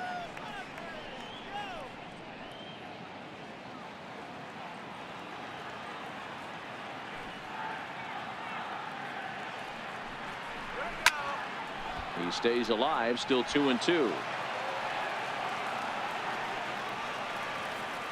Now another 2-2. 2-2 pitch just missed. You can bet these hitters are taking note of what the guy on the hill is working with. A long at-bat like this in the first inning can reveal a lot. 7th pitch of the at-bat coming up.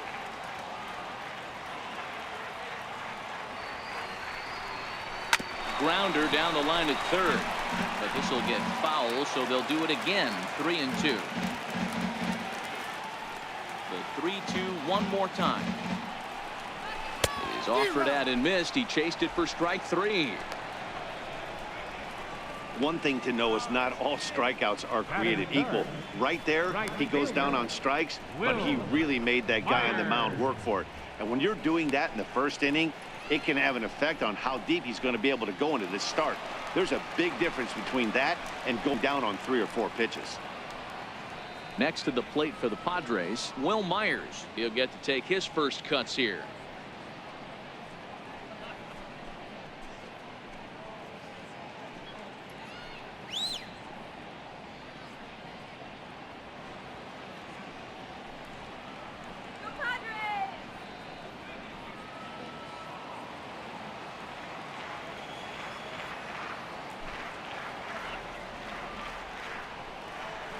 A 1-2 count to Will Myers.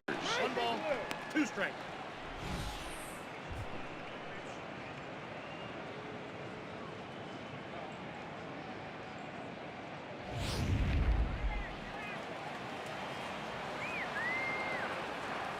Here's Greinke's 1-2.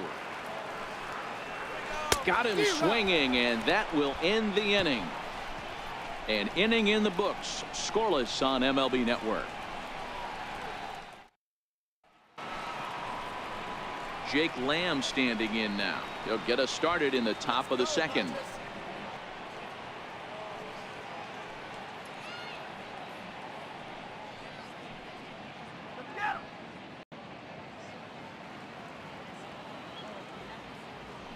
Now the 1-1 pitch is a fastball that misses. Count 2-1.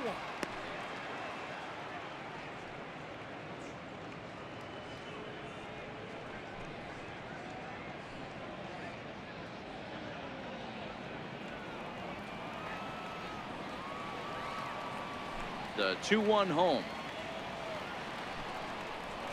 is looked at for ball 3. He walked the guy back in the first, and now he's looking like he might hand out another free pass to the leadoff guy here. You can't be walking a guy an inning and think you're going to have any success.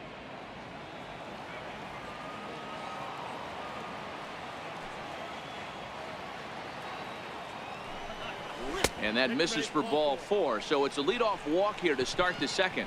We knew coming into this game that this guy has a tendency to give up a lot of free passes, and history repeats itself as he's already given up 2 walks here. I'll tell you, effectively wild is a pretty tough thing to be. Ready now for the Diamondbacks. Steven Souza. Go ahead run at first. Nobody out. Now the 3-2 pitch. Full count still.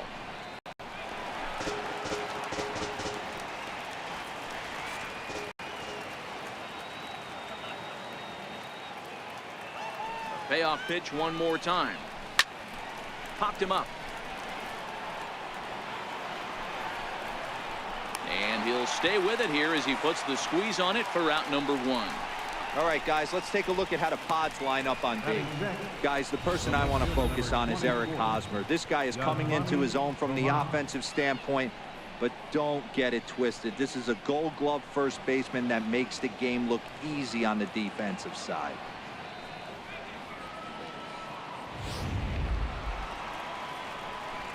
Here's Yasmani Tomas.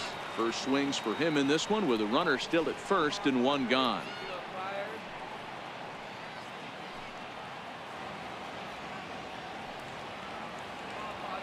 The 1-1. He's running. Swung on and lifted in the air to left center. Margot's under it. He's got it, and there are 2 down now.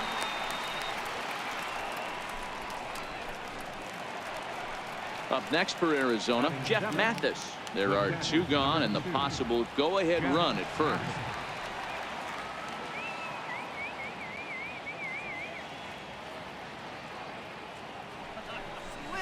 line towards center field. And that'll get down for a base hit. Hey, sometimes you just got to tip your cap right there. You execute a nice pitch down in the zone, think you're going to get a ground ball or a swing and a miss, and you find yourself with a man on first. Got to regroup.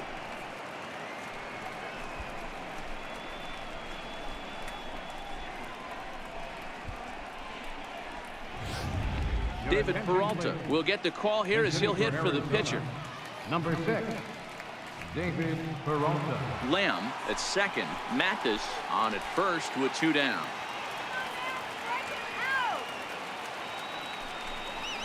Down the third baseline. There to take it is Headley, and the 2-out threat will not come to pass as the inning is over. Diamondbacks strand a pair. We'll go to the bottom of the second. No score.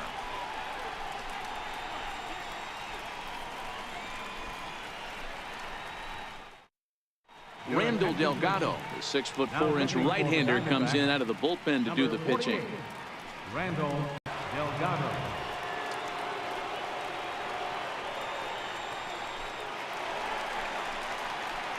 First baseman Eric Hosmer is in, the American League's Silver Slugger Award winner at first base a season ago.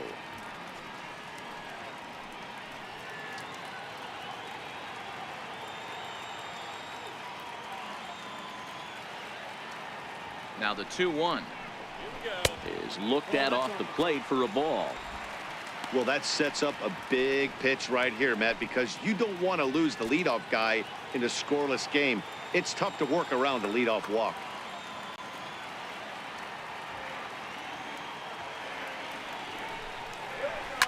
Hit on the ground down the first baseline, but this will wind up foul as he runs the count full now.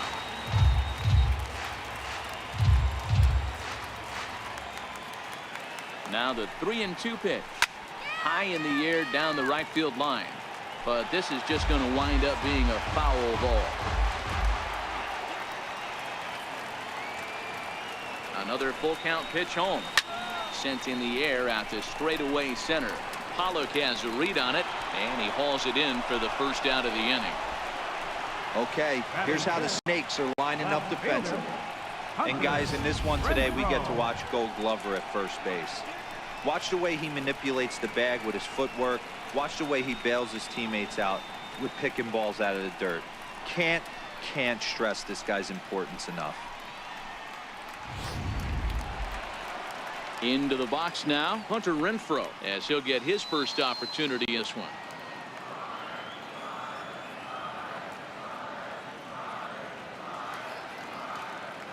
Now the 2-1. Hit on the ground out to short. Marte gloves it. Throw just in time, and oh, that was awfully close. Batting 6th, third baseman. Here's Chase Headley. His previous meetings with Randall Delgado, he's gone 2 for 8.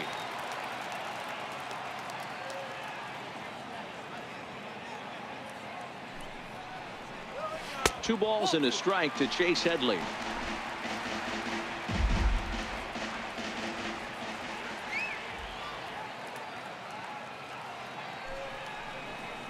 And a fastball there is inside as that one backed him up a bit.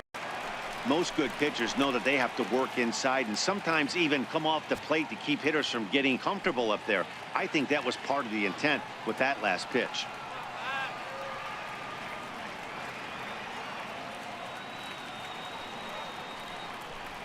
And that misses for ball 4, and the Friars are going to have themselves a 2-out base runner. Whoa, you know a pitcher is really fighting himself when he misses a zone by that much. I'm surprised the catcher could even bring that in. Stepping in, Freddie Galvis. He's got a chance to end this one and send these fans home happy if he can get a ball deep enough in the gap.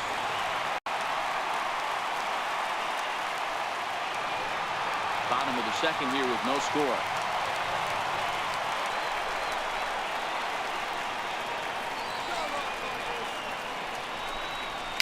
Dribbled up the line, but it gets fouled.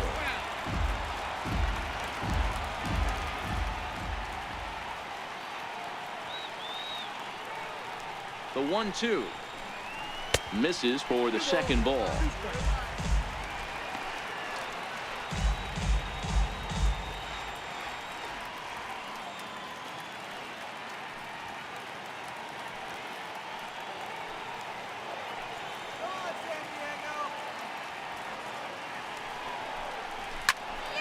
2-2 pitch is fouled away.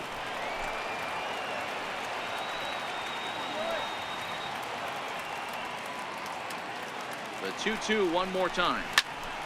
Still even at 2-2. A runner on first with 2 away.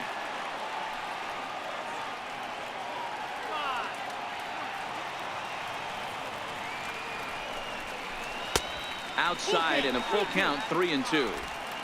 Full count with 2 outs now, so if he could put the ball in the gap somewhere, he could have a good shot of driving in a run because the runner at first will be in motion.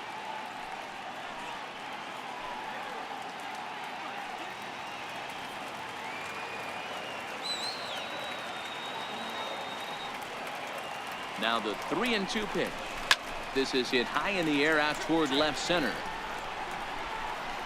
And as it turns out, the 2-out walk doesn't come around to haunt him as that ends the inning.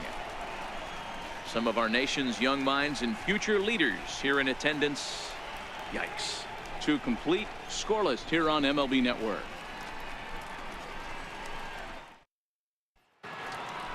And that'll bring in the middle infielder, Ketel Marte. And he'll start out their half of the third, top of the order to follow. The 2-1. Waves and misses for strike number 2.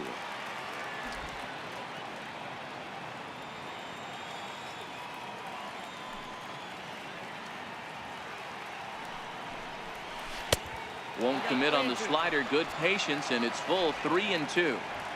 It'd be great right here if he was able to work himself on base. You got the leadoff hitter on deck, and you know the middle of the order's coming up right behind him. On the ground to the right side. Hosmer has it, and he'll take it to the bag himself for the out.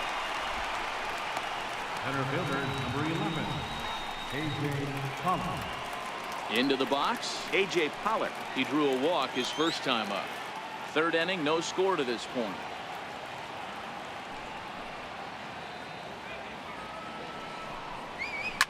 Popped him up. Hosmer trying to get there. He makes the play. Really had to hustle to get to that one. 2 gone now. Now batting, second baseman, Chris Owings. So stepping in, Chris Owings. He flew out in his last at-bat.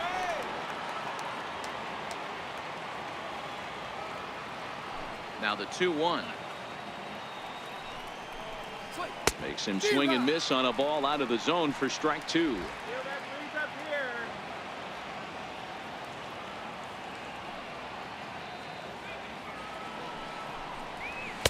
Too high, ball 3. That was kind of a gift to the hitter. He's up there probably thinking of protecting on 2-2, but when you launch a ball that high out of the strike zone, it's obviously easy to take that one. Fouled off. Making him sweat out there. The 7th pitch coming up.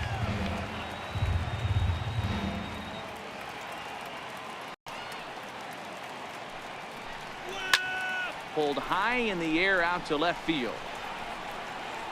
Renfroe is there, and he'll make the catch to retire the side. Diamondbacks down in order. Home half of the third coming up. No score.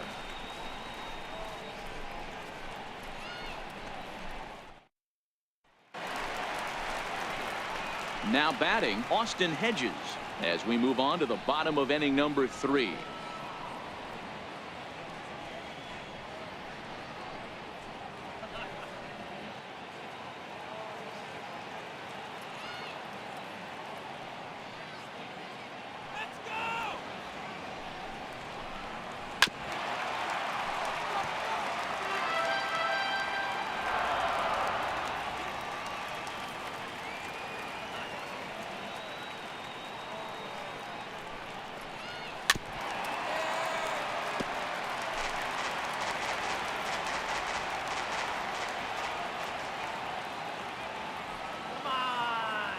Ready with another 2-2.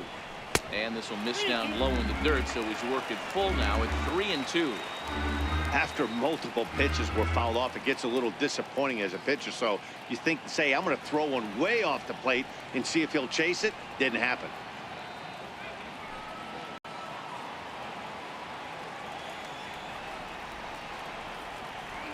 Now the 3-2 pitch. Count remains full. If I'm on the mound right now, I know I'm in the hitter's head. He was definitely sitting soft. I might speed him up and elevate it right here. Very weakly on the ground. That's a foul ball.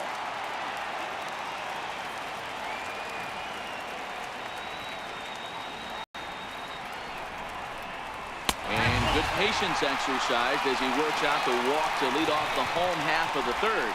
They haven't been able to register a hit against this guy, but at least they have a base runner here. We'll see if that leads to something. Corey Spangenberg will grab a bat and hit for the pitcher here. Number 15, Corey. Padres still with the big goose egg in the hit column thus far.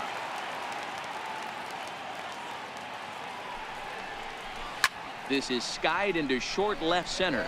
Coming in is Pollock. And the Friars are into the hit column. And there's one down now. Oh, man, I don't know how that happened. Looked to be a base hit to the outfield, but then all of a sudden the throw comes in and they get the force on the plate. To be honest, that just can't happen.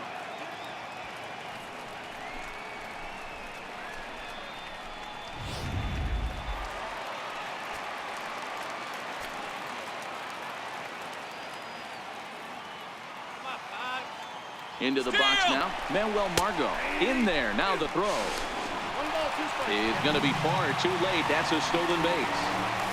You know, I like the aggressiveness there. They haven't cracked the scoreboard at this point, so it's clear they're trying to manufacture something by forcing the action. We'll see if it works out for them.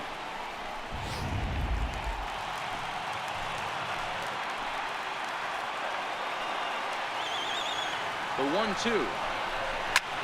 High in the air out towards shallow right. Souza has it in his sights. Makes the play, and there are 2 gone now. Digging in now for San Diego, Carlos Suarez. And he's got a chance to bring in the winning run. Question is whether they'll even pitch to him.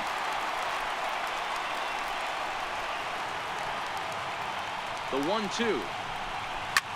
Softly hit to the left side. Great effort on the dive, but it's through into left. And the Padres are going to walk off as winners. Well, the way things unfolded, you kind of had a sense that this thing was going to end in dramatic fashion, and that's exactly what happened. A walk-off for the win? Wow.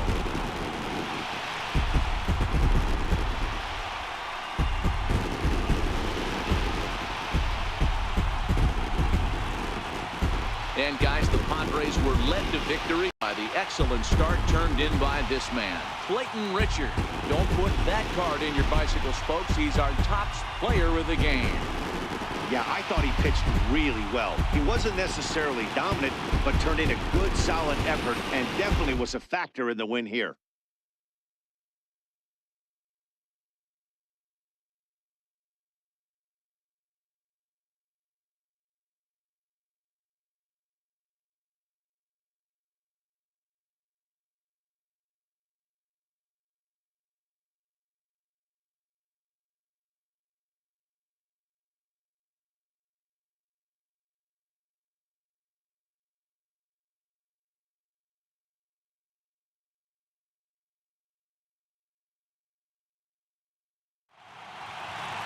And that 1 run held up tonight, 1-0 the final. San Diego get the win despite only mustering 1 hit. Clayton Richard earns the victory on the mound. So that just about does it for Mark DeRosa and the lefty Dan Plesac and the rest of our crew. I'm Matt Vasgersian. Thanks for watching.